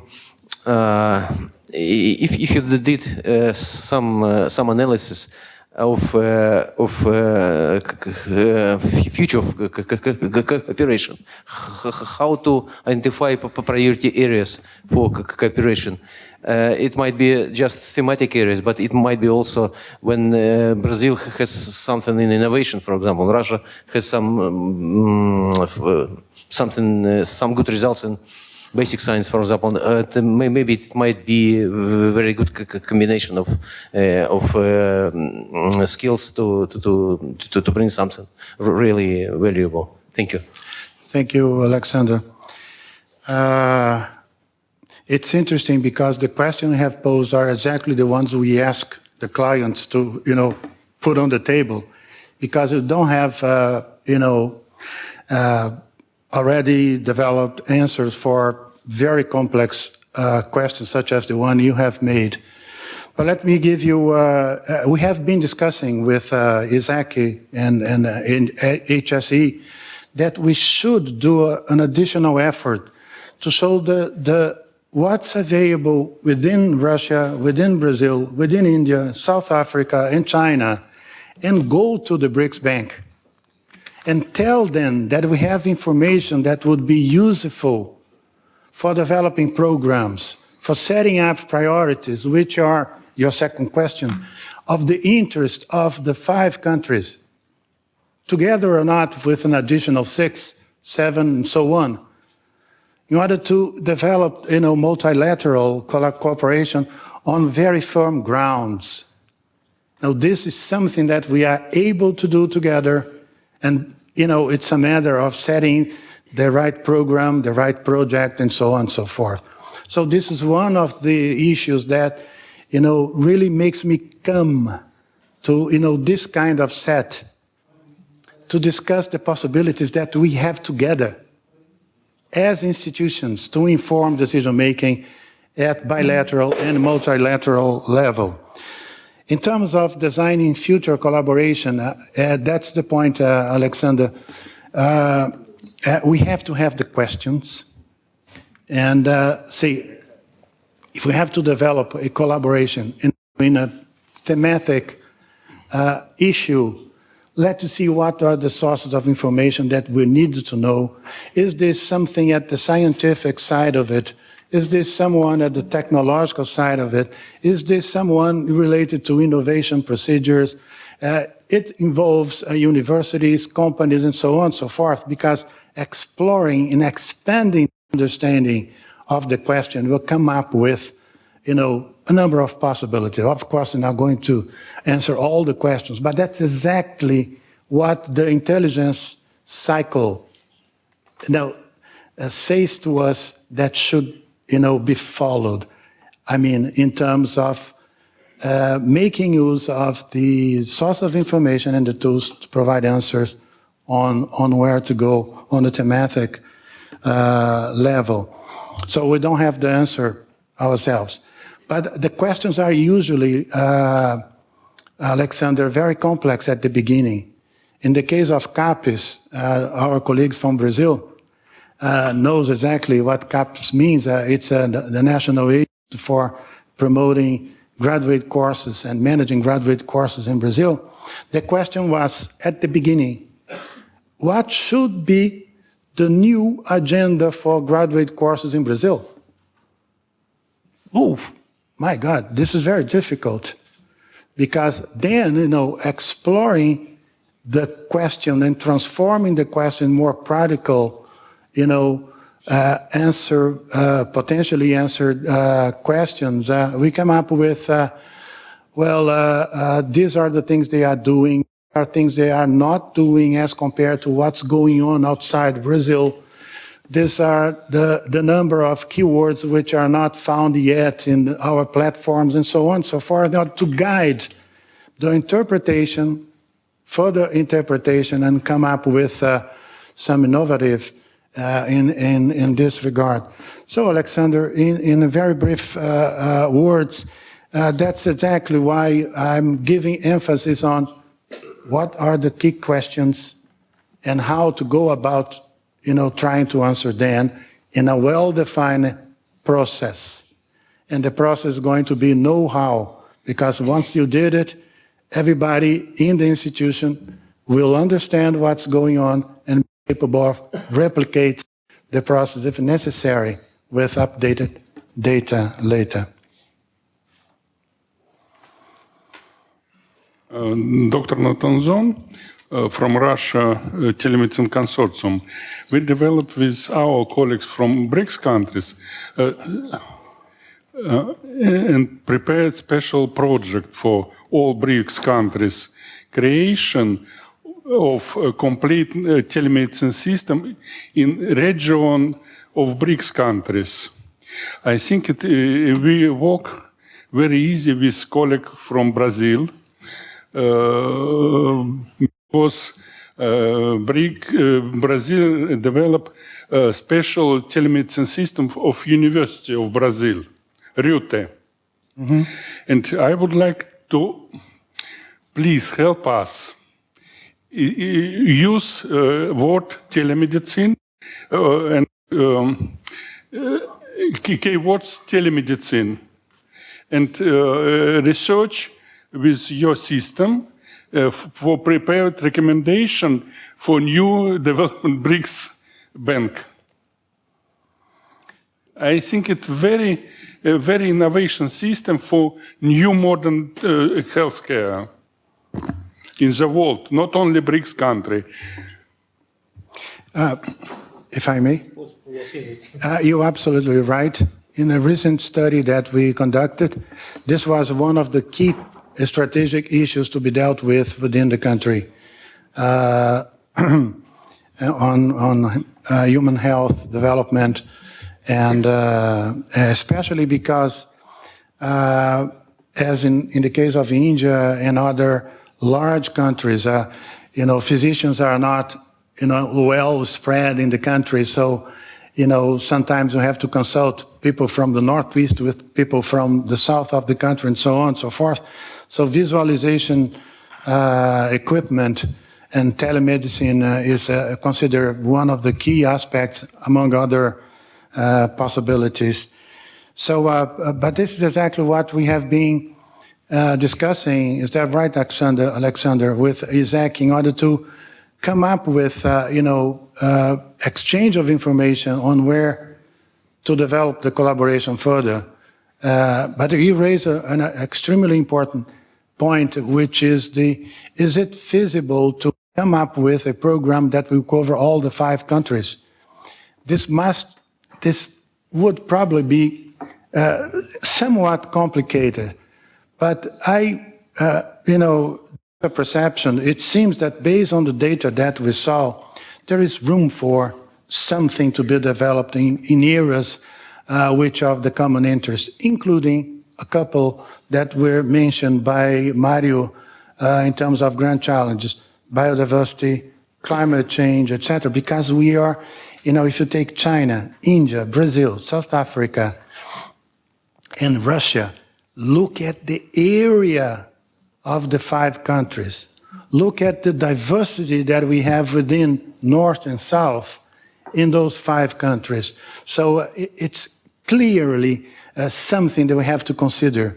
We're not going to develop cooperation among the 5 countries in all areas, but there are some grand challenges that impact us, and impacting us is going to impact the globe.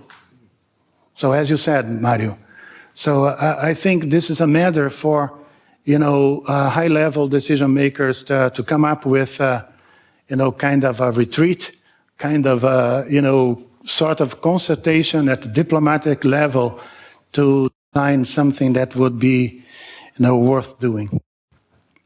Thank you. Thank you. I think hope the last questions. Okay, then you. Yes, thank you, Márcio. I'm Rafael Popper from VTT Technical Research Center of Finland. Congratulations, I think, not just on presentation, but the tools that you have been working on over the years have actually advanced quite a lot since last time I visited you a few years ago. So I'm glad to see the interconnected set of tools that you have put together. And what strikes me is you chose the word insight. And insight is actually giving us a better understanding of the cause and the effect of certain issues. And then you have insight data. And it's a question, comment. I wonder whether you have thought about the way forward for the insight data, because nowadays there are a lot of algorithms being developed in order to analyze the sensitivity or the sentiment analysis of these issues allocated to this data. Meaning that, for example, when you analyze the data, you could possibly try to create maps about opportunity areas, because these are terms that are being used in the context of promising areas of development or threatening or challenging areas, whether you are already applying some kind of algorithm or thinking of. If not, then I think you should, because that's the way forward. Thank you, Rafael. You're absolutely right. We didn't do it at this point in time, but we are looking very seriously developing further our set of tools to do exactly what you just mentioned. And we are hiring people that will be able to really put in practical terms what we generally speak in terms of machine learning, sentiment analysis, and so on and so forth. Because, some of the experiments that we saw, we didn't do, but we saw are capable of telling you much more in terms not only what to do, but other aspects of it. If you mine in English, from which country? Just based on the tools you are mentioning. So it will increase the capabilities that we have in terms of provide the analyst with more information on nature and the potential future trends coming out of these methodological possibilities.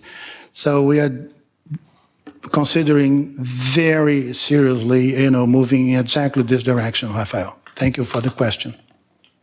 The last question from this side of the table, because, okay, please, yeah. Yes, you. Вопрос следующий. Как сотрудничает Бразилия, вот ваш метод, он может, наверное, ответить на мой вопрос. Как сотрудничает Бразилия со странами Африки? Ну, конечно, меня интересует в аспекте сельского хозяйства. Я имею в виду такие страны, как Судан и Эфиопию. Ну, например, известно, что Эфиопия строит плотину, ну, на реке строит плотину, и это фактически не форсайт, а это просто гарантия, значит, того, что сельское хозяйство Эфиопии будет сильно развиваться. Поэтому это вот одна половина вопроса. И вторая половина вопроса такова. Традиционное сотрудничество Бразилии с португалоязычными странами Африки, например, с Анголой. Как оно развивается в области науки, неокр, сельского хозяйства? Спасибо.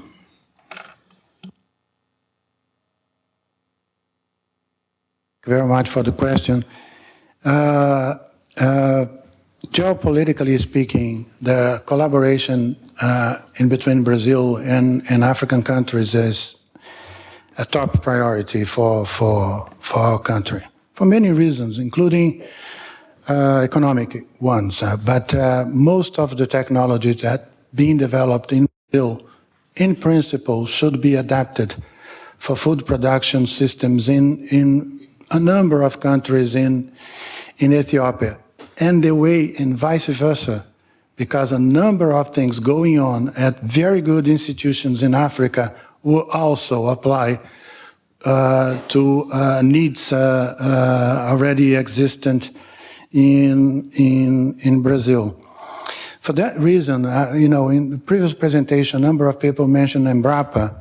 Embrapa, a couple of years ago, sat in office in Africa in order to articulate a little bit better collaboration between these offices is actually in Ghana, but aiming at developing collaborations between African and Brazilian institutions in the domain of food production more than agribusiness. There's a lot going on with Africa do Sul in terms of sugarcane-based ethanol production, and we have been interacting with South Africa in this area and with promising results as well. So there is a huge potential for that. But it's interesting that, collaboration bilaterally or multilaterally depends on a lot of things, not only in terms of human resources, but also in terms of infrastructure, legal environment, the innovation environment, and so on and so forth. And I don't know if this is exactly the case or not, but in the case of Angola and Mozambique, for instance, the collaboration is not moving that well. It should be, because the language would not be a barrier, but it's not moving that well. It's moving much more with other countries in Africa, namely mainly South Africa. But this is a political direction, a political aim of the Brazilian government. Thank you very much. I break this next discussion because our time is so much, and thank you very much more for interesting presentation and very interesting discussion. So the next in our agenda, the next speaker is Ms. Yojna Patel from Embassy of India with presentation of prospects of science and technology in India. Thank you, Andrei. Good afternoon, ladies and gentlemen. I must concede that I have listened to all the previous speakers and their presentations with great interest, and I would like to thank them for the insights that they have offered. On behalf of the Indian Embassy, I would like to thank the HSC for hosting this seminar and for inviting us to participate. The presentations that I have heard in this session give me the reassurance that we are on the right track. However, we must increase the momentum of our cooperation within the BRICS format. I'm also tempted very much after Marcio's very interesting presentation to walk you through the larger picture about not only the opportunities, but the institutional framework which exists within BRICS to bring our countries together, if I may, with your permission. So the focus of my brief intervention will therefore be the elements of this multilateral cooperation in science and technology, within BRICS. India sees major synergies evolving within BRICS in the area of science and technology. And increasing cooperation and collaboration in S&T areas could have enormous benefits for the livelihood of millions of people in BRICS nations. We fully support all initiatives that can be considered under this format. Just to highlight how much attention the Indian leadership pays to the area of cooperation and in science and technology, let me refer to what our Prime Minister has recently said at the last summit of BRICS in Xiamen in China recently. He said in his speech that technology and innovation is the foundation of the next generation of global growth and transformation. A strong BRICS partnership on innovation and digital economy can help spur growth, promote transparency, and support sustainable development goals, something which Mario drew our attention to during his very interesting presentation. This idea was earlier mentioned in the declaration of the 8th BRICS Summit in Goa in 2016, where the leaders from the BRICS nations acknowledged that innovation is the key driver for mid and long-term growth and sustainable development, and stressed the importance of industrialization and measures that promote industrial development as a core pillar of structural transformation of our economies. I would like to draw your attention to this fundamental principle which has brought these countries together. So the next question is, within BRICS, what could therefore be the ways in which the vision of our leaders can be implemented? And I would like to stress that there are many. Let me enumerate a few. Firstly, we could move ahead with the outcomes of the 4th BRICS STI, that is Science and Technology and Innovation, ministerial meeting, which was held on 8th October 2016, where our countries adopted and endorsed the Jaipur Declaration and the updated work plan for 2015 to 2018, aimed at strengthening cooperation in science, technology and innovation, especially leveraging young scientific talent for addressing societal challenges, creating a networking platform for BRICS young scientists, co-generating new knowledge and innovative products, services and processes, and addressing common global and regional socio-economic challenges utilizing shared experiences and complementarities. What Marsiu mentioned in his presentation, that where we work together, the areas are few, but they do exist. And they can be emulated in other fields as well. So there's basically a knowledge gap, but the gap is not insurmountable, in our opinion. All of us would also agree on the continued importance of the implementation of the BRICS Research and Innovation Initiative, under which, during its presidency in 2016, India hosted the first BRICS Young Scientists Conclave in India, and also instituted the BRICS Innovative Idea Prize for Young Scientists.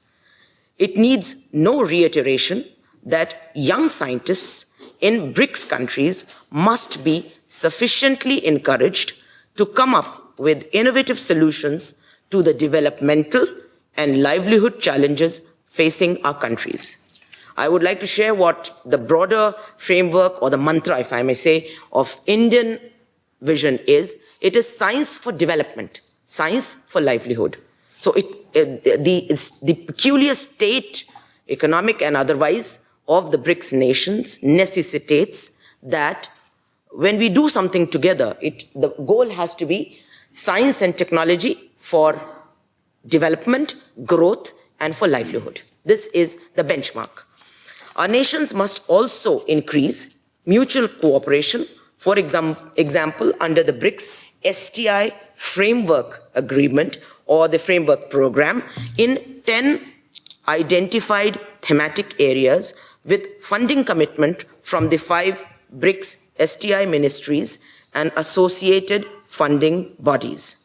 These 10 areas that I'm speaking of have already been identified after much deliberation, and we need to initiate the next steps. Simply, we should similarly synergize our efforts in the establishment of the BRICS Working Group on Research Infrastructure and Mega Science to reinforce the BRICS Global Research Advanced Infrastructure Network called the BRICS GRAIN. It already exists. It has to be re-energized. I think our panelists and experts in the room will agree with me and appreciate that cooperation in the fields of science and technology has its roots in cooperation in the broader field of education. It would be worthwhile to recall the outcome of the 4th BRICS Education Ministers meeting, including the Declaration on Education, which was passed in 2016 in New Delhi, which endorsed full support to the activities of the BRICS Network University as well as the BRICS University League, which will commence their operations or their programs this year. These 2 initiatives will facilitate higher education collaboration and partnerships across the BRICS countries, the benefits of which can be reaped subsequently in the fields of science and education as well. The success of collaboration in the field of science and technology would also rest on initiatives like those taken by the Indian government called the Global Initiative for Academics Network, or GIAN, under which 600 professors from 62 countries have already conducted their courses in India, and this year we expect to receive another 800 faculty from across the globe. BRICS countries are welcome to be part of this initiative. These measures, among others, can contribute to creating an overall conducive atmosphere for encouragement of cooperation within BRICS on science and technology. BRICS governments at all levels should prioritize programs which include exchange of scholars, students, and researchers, sharing of information and publications, organizing seminars, workshops, and conferences, working towards mutual recognition of qualifications, and developing institutional linkages. I would simply like to conclude by saying that within BRICS, there is no dearth of existing mechanisms and institutional frameworks within which we can share our knowledge for the common benefit of our people. The only challenge is foresight, planning, and implementation, where maybe we can benefit from expertise from institutions like CGEE from Brazil to move ahead. You may be one of the actors which could give us insights into where we can move forward. We in India are confident that the increasing attention that BRICS nations are now paying to building S&T cooperation will go a long way in giving immense strength and direction to this organization. Thank you for your attention. Thank you, Yojna. I would very glad for me that you highlighted very important, for my opinion, issue about the human resource, especially young science. Young scientists and young scientist development, young scientist education, exchange of young sciences in frame of the BRICS country. I think this is very important topic that I will thank you very much for that you highlighted these topics. Any questions for speakers or comments about this? No, then I talk that the Russian Federation and I personally support all your initiative about the extending the young scientist training program. Okay, you next. Young scientist training program and your activity in the field of research infrastructure, because I am a participant of this work group of BRICS research infrastructure and well know the very large work for development of research infrastructure in our countries, especially mega science projects.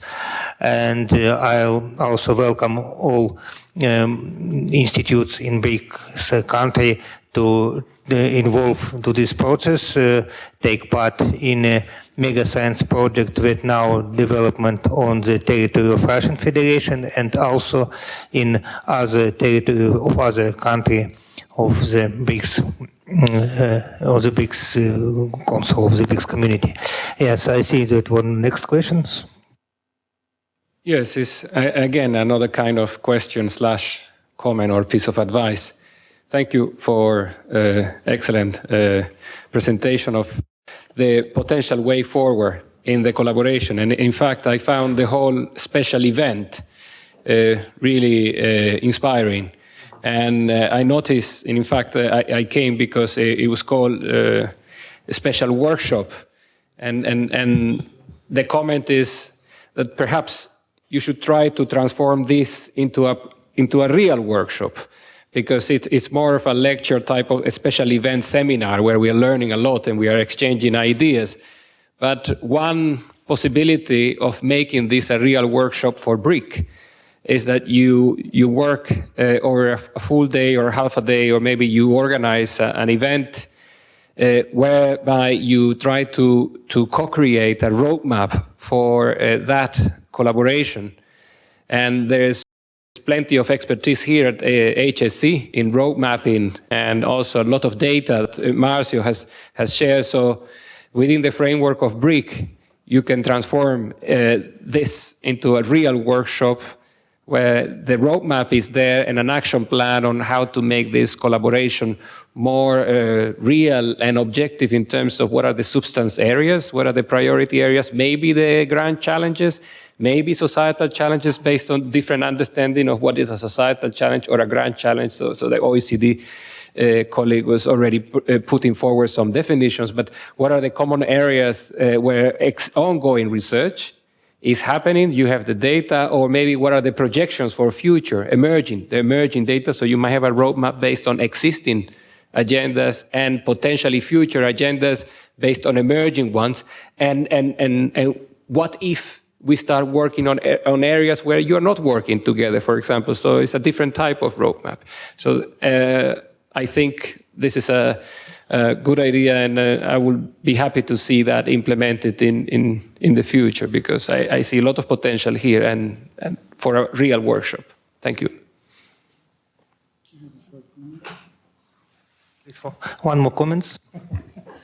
I am very glad with both the presentation and the comment made by Rafael, because a number of things that we are able to grab out of the databases are something that we're developing in a spontaneous way, if you will.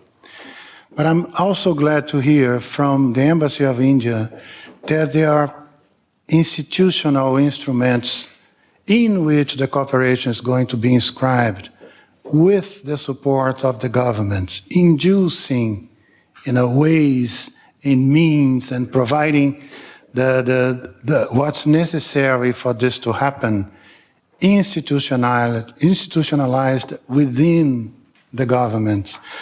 So both things are extremely important, but without the guidance of those representing the countries, we are not moving steadily ahead on key strategic issues. So I'm very glad to hear comments in this regard.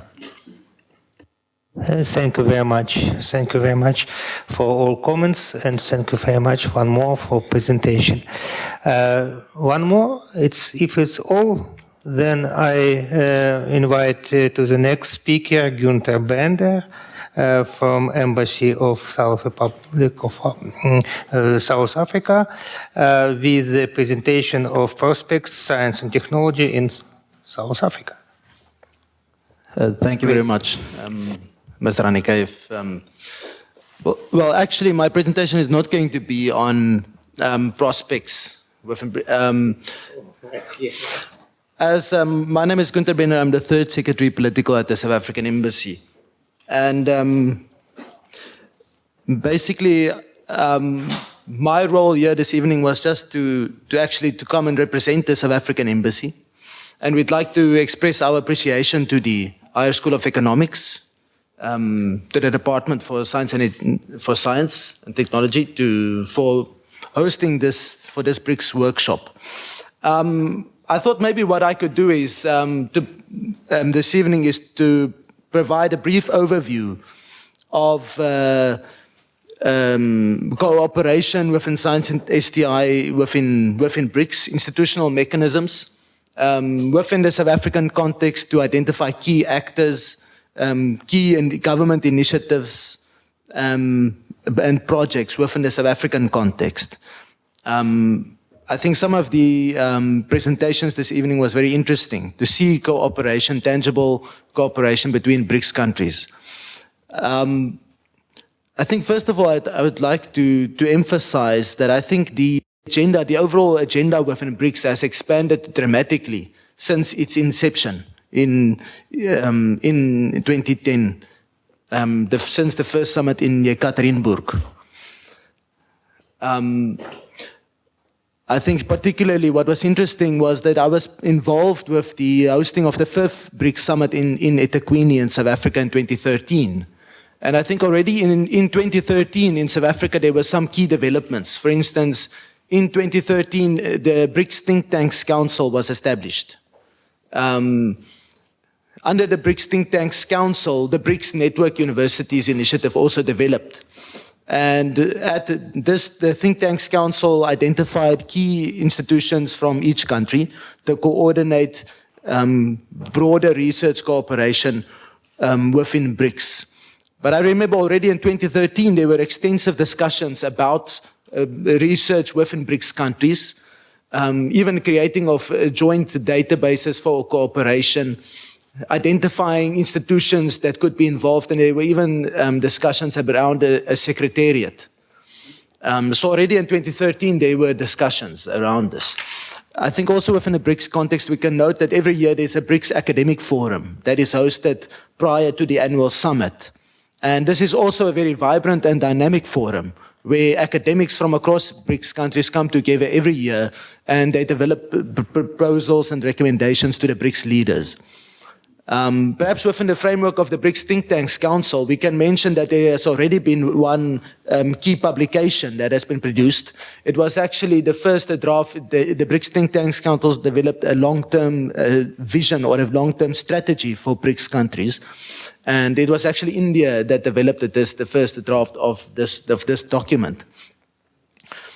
I think, for instance, we can South Africa commends the BRICS Research and Innovation Initiative initiated by India, which I think this is also a key initiative. And there's ministers of science and technology, they meet quite regularly through ministerials, and there are key tangibles, that outcomes from these ministerial meetings. So I think already within the BRICS framework, there is a lot of cooperation and a lot of activity. If you just look at the broader BRICS also agenda, if you look at the declaration of the summit, now the declaration already encompasses almost 100 paragraphs, outlining all of the key sectoral areas of cooperation. So the BRICS agenda has definitely expanded dramatically, I think, over the last few years. South Africa will be becoming chairperson next year. And so, of course, it looks forward then to the second round. That will be the first start of the second round of BRICS summits, looking towards the 10 years, completing 10 years since the start of BRICS. So now the first 5 years has been completed. I think that's within the BRICS context. There's definitely a lot of areas and I think a lot of room for development and growth. And there is already some institutional, I think, infrastructure that has been established. Within the South African context, I think it is important to say, similar to Ms. Patel also emphasized, that for South Africa's science and technology or STI policy is a lot about the development. It's a lot about addressing the key societal challenges that we face in South Africa. Some of these key societal challenges are access to basic services, healthcare, So that's why, for instance, pharma research in pharmaceutical research is a high priority for South Africa.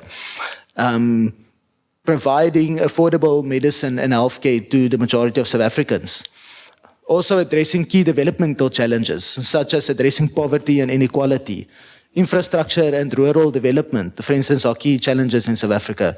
So for us, for South Africa, I think similar to what was mentioned by Ms. Patel, science and technology research should address the key challenges, societal challenges that South Africa faces.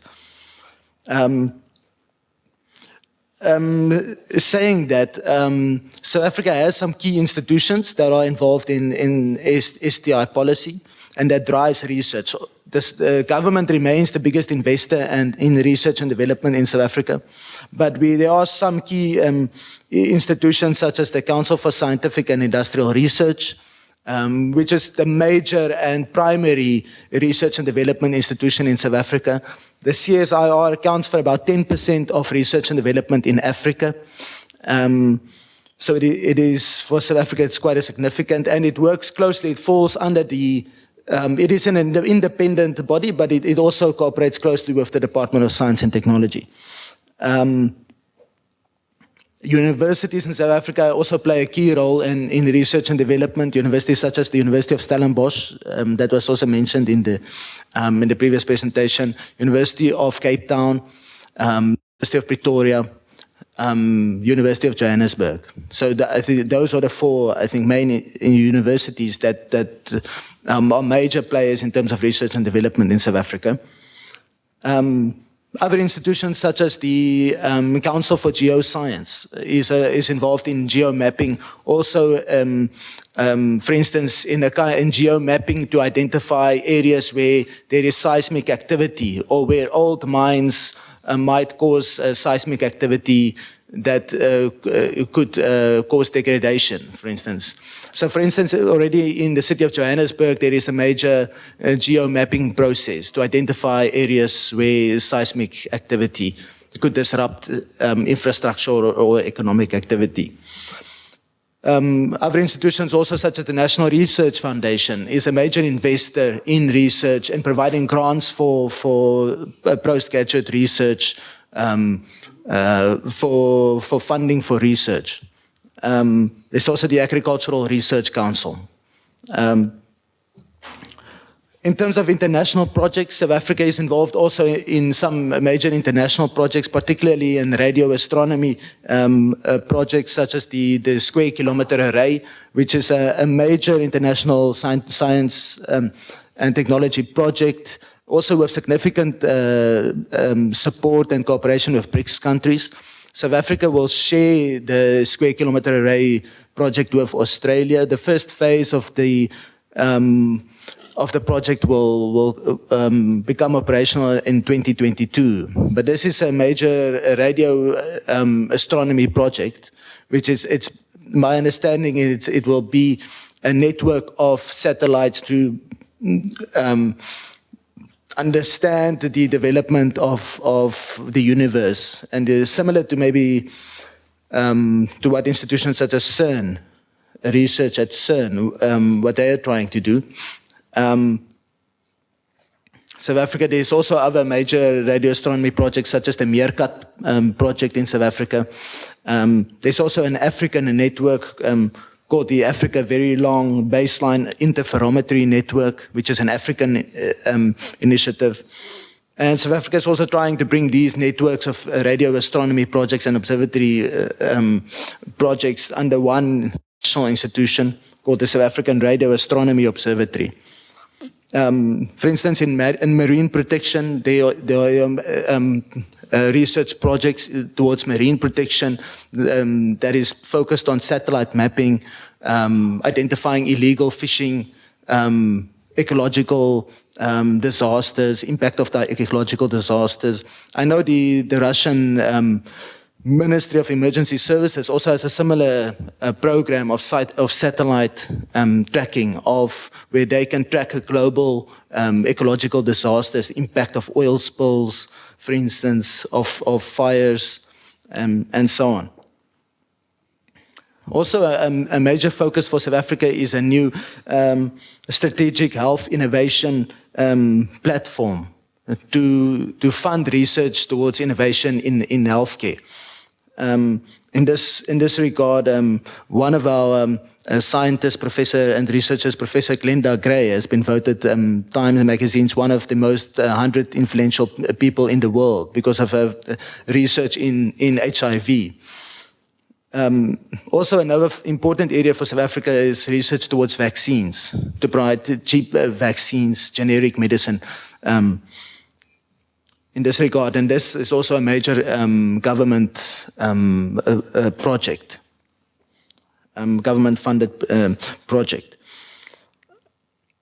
So I think that gives sort of an overall picture of science and the STI policy within South Africa, the major government framework objectives and international, I think, towards international cooperation. Certainly BRICS is a major focus for South Africa, and I think there is a lot of area for potential for development. So definitely I think for South Africa that is one encouraging area, and it's definitely a strategic platform. So I think in that regard, I'd like to thank everyone for this opportunity. Thank you very much. Thank you very much, Günther, for brief presentation of prospects and position of South Africa on BRICS cooperation. Some questions or comments to the presenters? If not, then I go to the next speakers because the time is already so late outside. If you can me this possibility. Next speaker is Miss Anna Grebeniuk from High School of Economy with the presentation of S&T priorities for BRICS countries, mutual benefits of cooperation. Anna, please. Добрый вечер, уважаемые коллеги. Меня зовут Анна Гребенюк.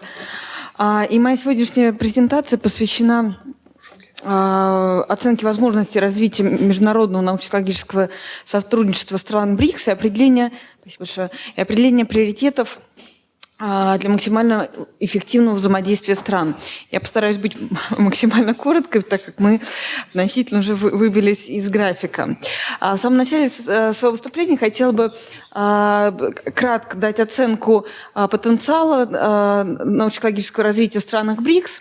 И надо сказать, что технологическим лидером здесь, естественно, является Китай, причем не только среди этих 5 стран, но и в мире в целом. По объему затрат на исследования и разработки он уже обогнал европейские страны и плавно подбирается к Соединенным Штатам.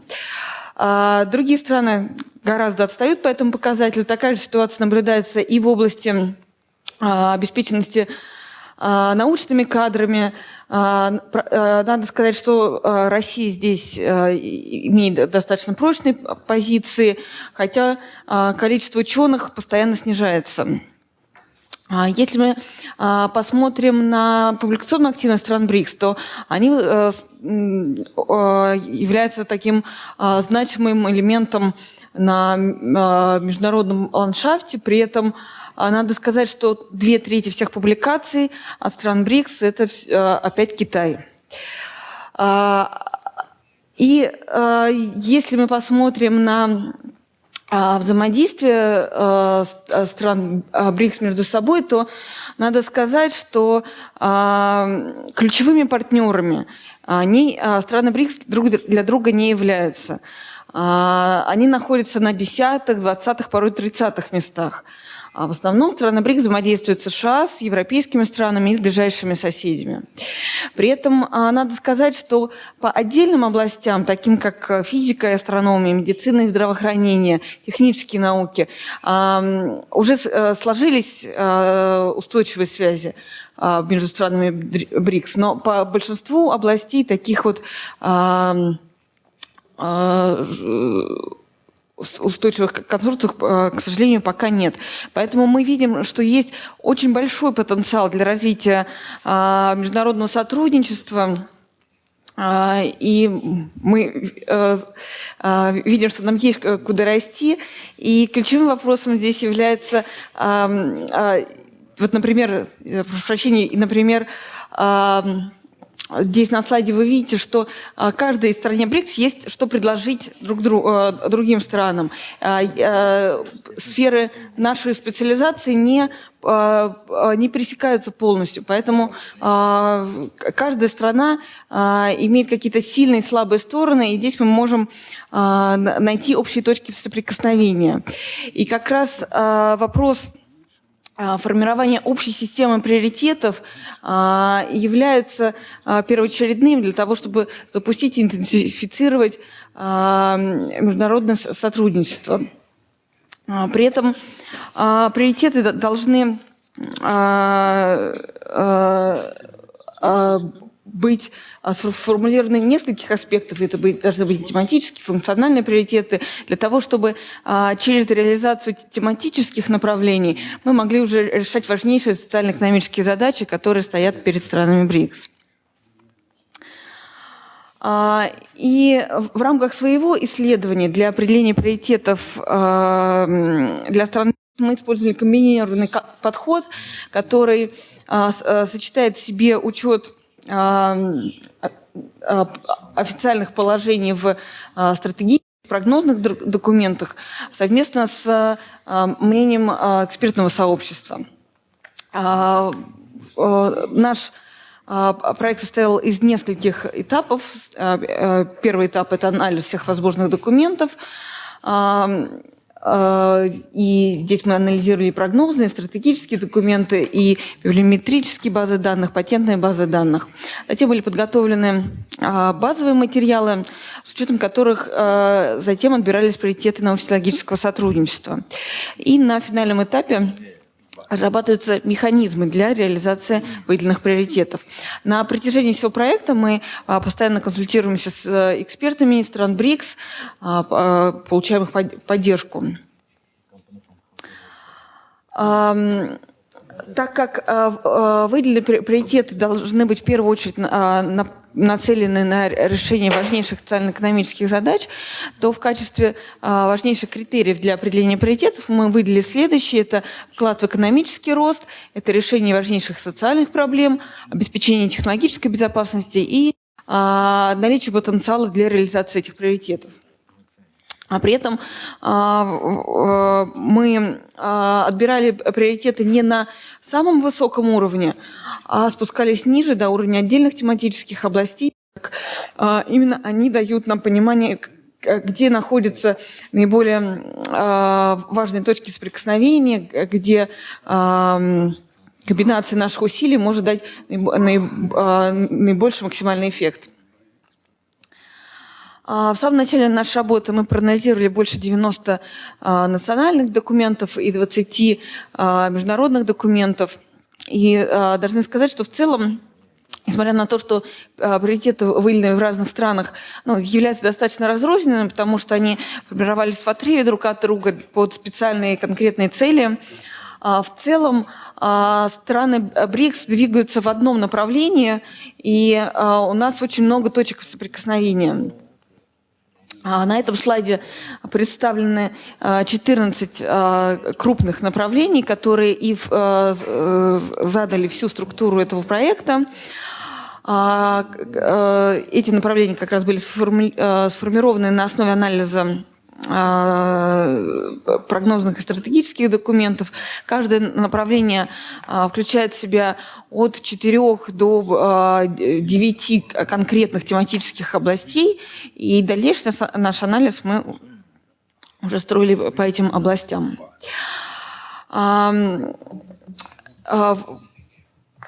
Библиометрический патентный анализ показал, что те выделенные 14 направлений как раз и являются сферами заинтересованности для сотрудничества для стран БРИКС. Например, Россия не очень активно публикует в области информационно-коммуникационных технологий. Тем не менее, есть отдельные тематические области, например,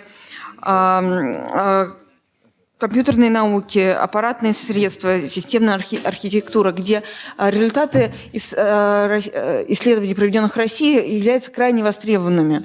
И здесь мы можем предложить для стран БРИКС свои компетенции в реализации совместных проектов и так далее. И наоборот, например, в области энергетики в России проводится достаточно много исследований, но они не очень востребованы научным сообществом. И здесь, наоборот, Россия заинтересована в привлечении других исследователей из стран БРИКС, в первую очередь из Китая, Бразилии, Индии, для того, чтобы сфокусировать свои исследования на более важных темах и получить более значимые результаты. Естественно, такой анализ должен проводиться на более низком уровне. Это нам поможет в том числе выделить конкретные центры компетенций, конкретные организации, которые могут стать ключевыми партнерами для реализации будущих совместных проектов. Нами был проведен экспертный опрос по выделенным крупным областям и отдельным тематическим направлениям, входящим в их состав, целью которого было как раз определить, какие области являются самыми важными и имеется ли в странах БРИКС потенциал для их реализации. Участие в опросе приняло больше 900 экспертов, причем больше половины из них это зарубежные эксперты из Бразилии, Индии, Китая и Южной Африки. И надо сказать, что, вот, как вы видите, разброс по темам очень большой. Наибольший интерес для стран БРИКС представляет развитие информационных технологий, транспортных систем, космических систем, правда, за исключением астрономических наблюдений. Отдельные точки роста есть в области биотехнологий, здравоохранения, сельского хозяйства и энергетики. Что интересно, область возобновляемых источников энергии не была отнесена, в отличие от общемировой тенденции, не была отнесена экспертами стран БРИКС к первоочередным, за исключением отдельных тематик, например, солнечной энергетики и комбинированное использование энергии из нескольких источников. Вот на этом слайде представлены результаты опроса по отдельной тематике. Это медицина и здравоохранение.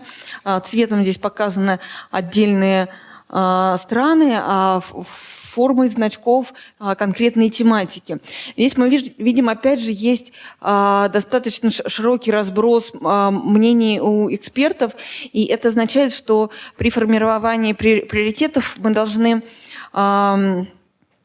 рассматривать каждую конкретную тематику, не давать какие-то унифицированные рецепты, унифицированные предложения, должны залезать вглубь каждой тематики и смотреть, где лучше, с кем сотрудничать, какие конкретно организации мы можем привлекать и какие конкретные инструменты нам необходимо создавать.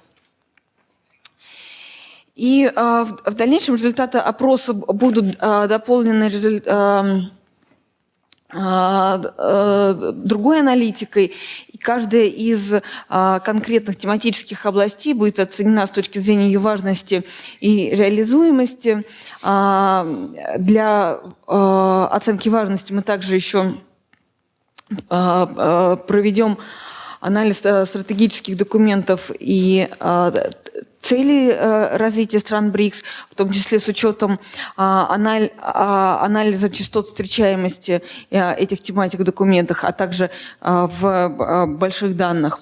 А для оценки потенциала будут также использованы результаты биометрического и патентного анализа. И по итогам этой работы будет сформировано 3 блока приоритетов в зависимости от взаимной заинтересованности стран в их развитии. В соответствии с этими блоками будут и определены конкретные специфические инструменты поддержки этих приоритетов. Также будут выделены те области, где мы должны в первую очередь сосредоточиться на взаимодействии научных организаций для развития технологий, для проведения исследований и разработок. И будут выделены области, где мы должны уже активно вовлекать бизнес в реализацию этих приоритетов, для того, чтобы коммерциализировать полученные результаты и запускать продукты на рынок. Под каждую область будет выделены перспективные организации в странах БРИКС. Это будут НИИ, вузы, компании реального сектора экономики, которые могут стать потенциальными участниками перспективных совместных проектов. И полученные результаты в итоге лягут в основу программы развития научно-технологического сотрудничества между стран БРИКС и также дорожные карты сотрудничества на среднюю и долгосрочную перспективу. И в будущем полученные данные, в принципе, могут использоваться для формирования некой общей информационной базы, где любой заинтересованный участник из стран БРИКС может зайти, посмотреть и выбрать перспективные тематики для сотрудничества, перспективных контрагентов. И, может быть, будет предложено некое меню из инструментов поддержки, которые затем значительно упростят запуск совместных проектов для стран БРИКС. Спасибо большое за внимание. Буду рада ответить на ваши вопросы. Спасибо большое, Анна Юрьевна. Я обещал, что буду говорить немножко на русском языке, особенно к докладчикам, которые доклад делают на русском. Вопрос, я вижу, рука поднята была, пожалуйста. Да, я благодарен за то, что такую интересную тему поднял докладчик, причем поднял с российской стороны. И в этой связи, извините, есть вопрос. Вот то, что касается выбора перспективных, приоритетных участников проектов БРИКС на долгосрочную перспективу.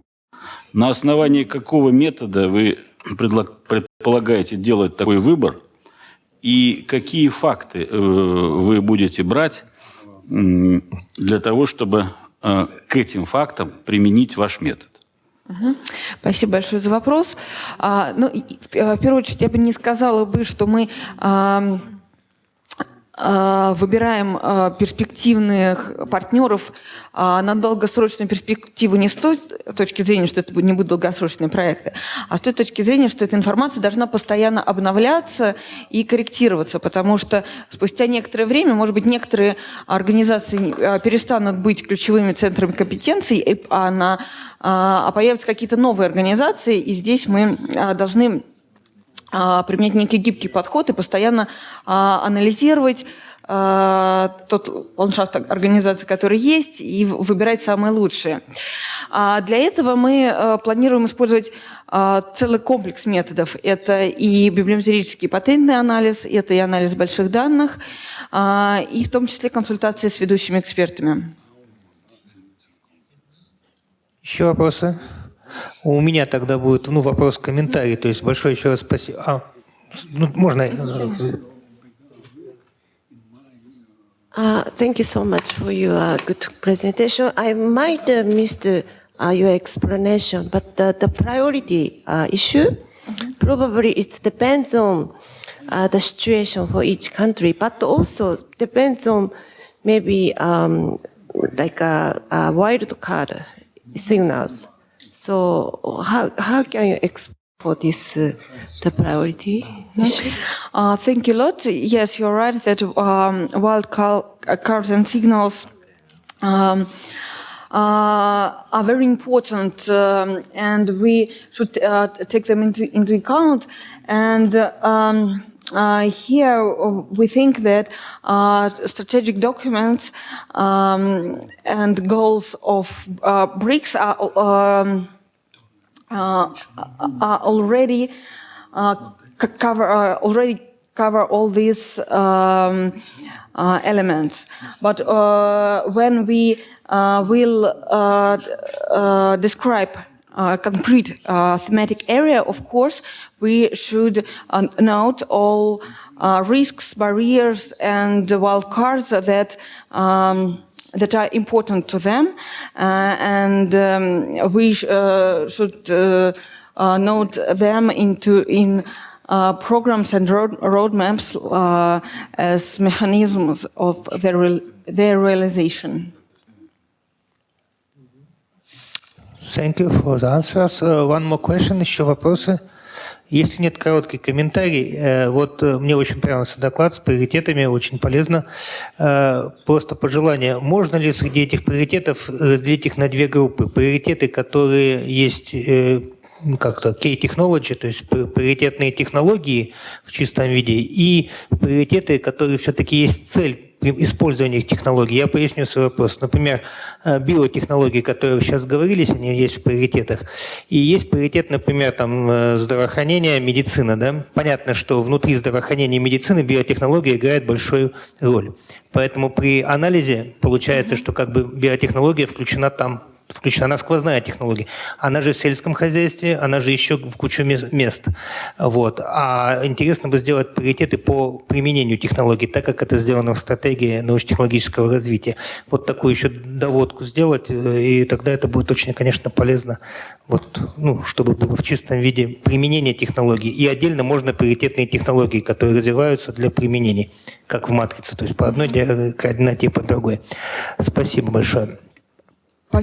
Можно, да? Да. Спасибо большое. Очень хороший комментарий. В какой-то мере это уже частично сделано, поскольку у нас в качестве захода к определению приоритетов идут важнейшие цели, стоящие перед странами БРИКС.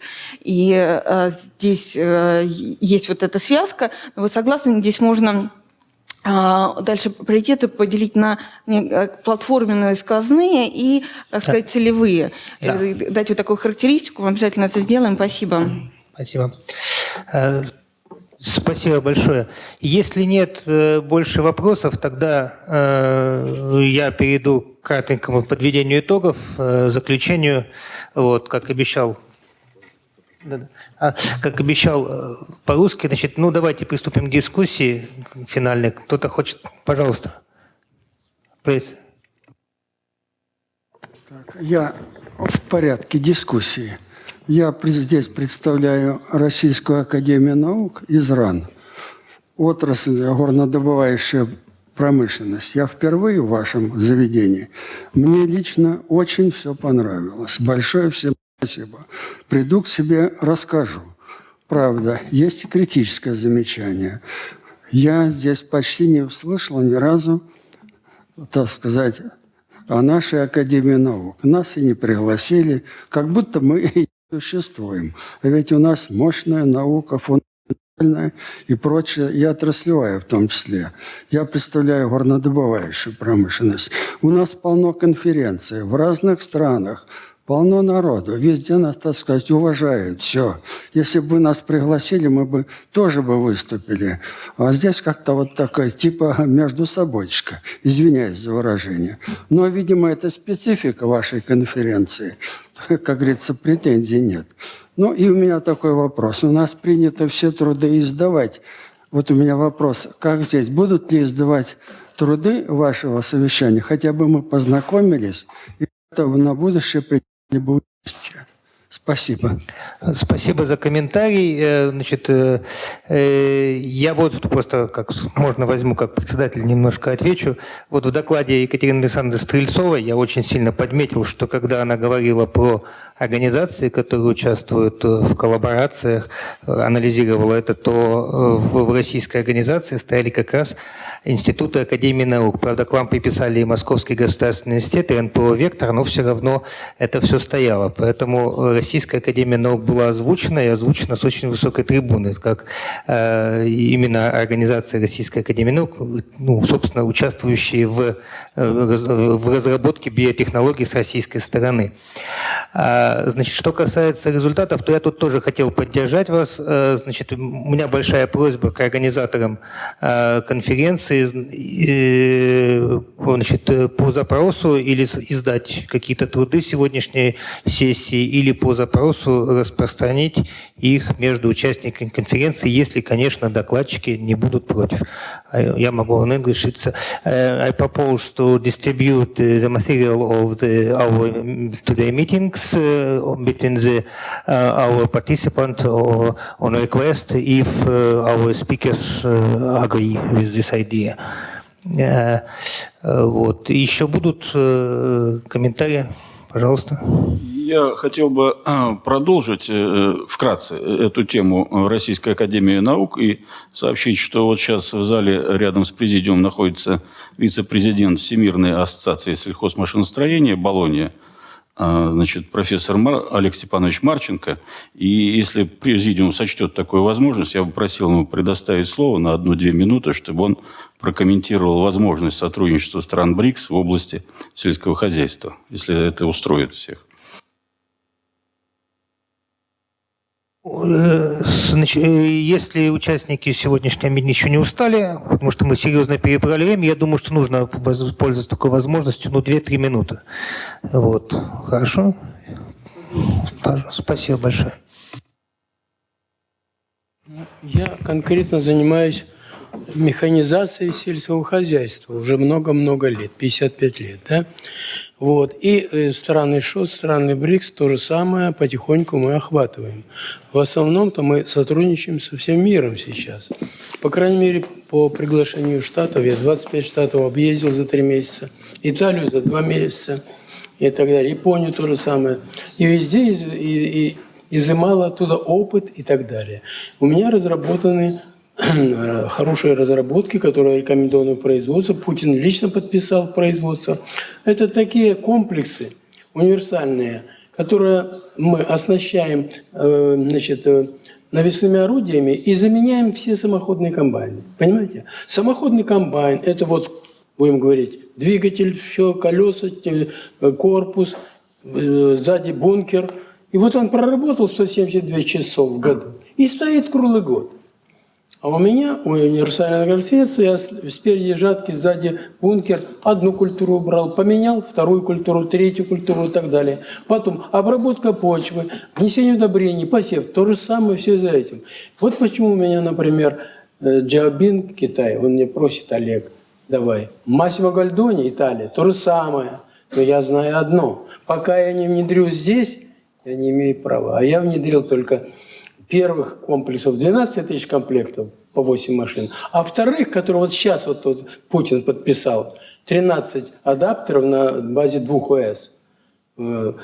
Только 10 комплектов выпустила наша промышленность. Я анализирую 105 заводов. 7-8 заводов могут что-то еще делать. Вы понимаете? Мы в таком состоянии. Ну, может, не для этой аудитории, это весь этот разговор. Но это очень, очень сложные вопросы. И вот я слушаю внимательно ваши, значит, помыслы, ваши, так сказать, идеи. Правильно. Все это для общего понимания, для выбора направлений. Все правильно. Но мы должны перейти уже после этого. Я 2 года назад, я то же самое в этом же зале делал доклад, показывал фильм «Мои машины в работе». Было это дело.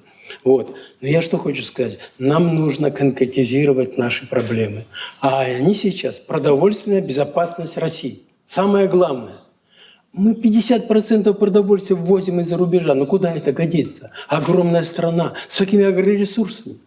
А вот так. А сколько мы техники сельскохозяйственной ввозим? Поэтому для меня это самый больной вопрос.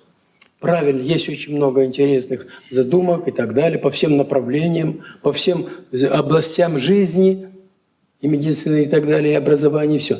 Но у нас есть самая главная проблема – это продовольственная безопасность. Не забывайте, что у нас смертность увеличилась. Спасибо.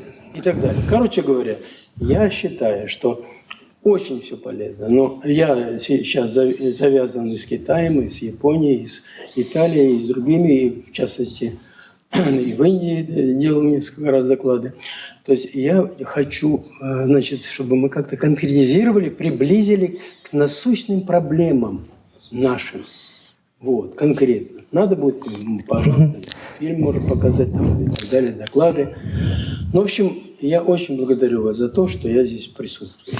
Спасибо вам тоже. У меня есть коллега, Солонцов Игорь, он сидит, который все время поддерживает и ШОС, и БРИКС, а я эксперт ООН, ФАО, СССР в области механизации сельскохозяйства. И также сотрудничество и по ШОС, и по БРИКС. Все, спасибо. Огромное спасибо вам за то, что вы затронули важную тему промышленной, безопасности, продовольственной безопасности и указали на конкретику. Это вот здесь сидит уже много-много лет. Потому что я был конструктор на НПО «Сипсельмаш», делал машины. Потом меня пригласили... Ну все, спасибо. Нет, давайте мы уже дальше пойдем. Мы все поняли. Спасибо большое. Начал заниматься... Спасибо большое за вашу презентацию, за представление вашей деятельности. Давайте поаплодируем докладчику.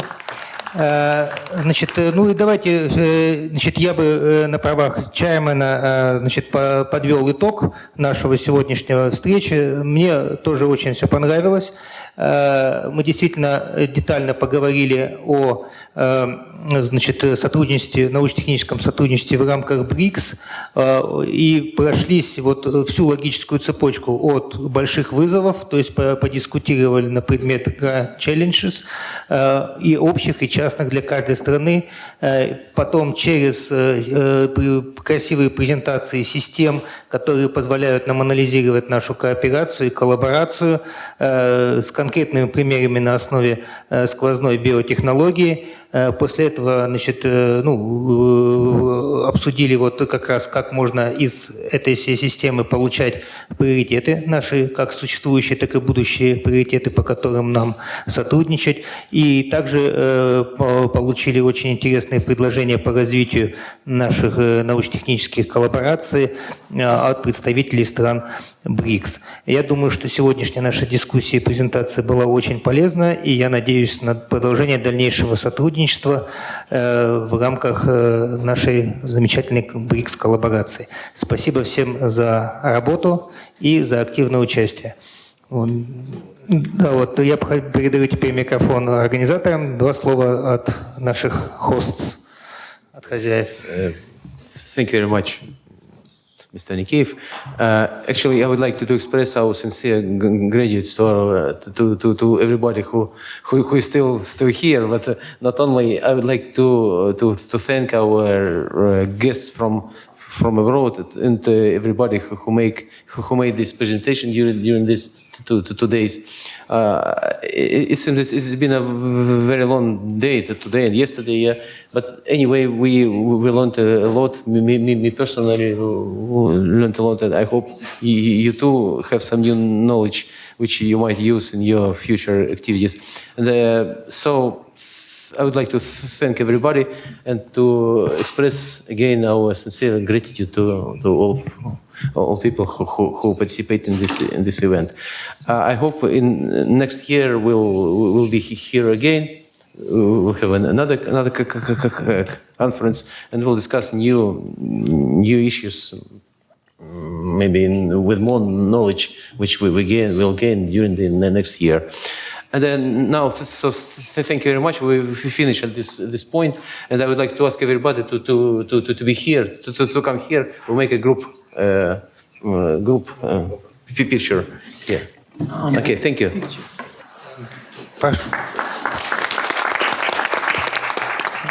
The session is closed. I welcome to all of you to this back for the group photo. Пожалуйста, все приглашаю встать вот с этой стороны на фоне эмблемы для группового фото.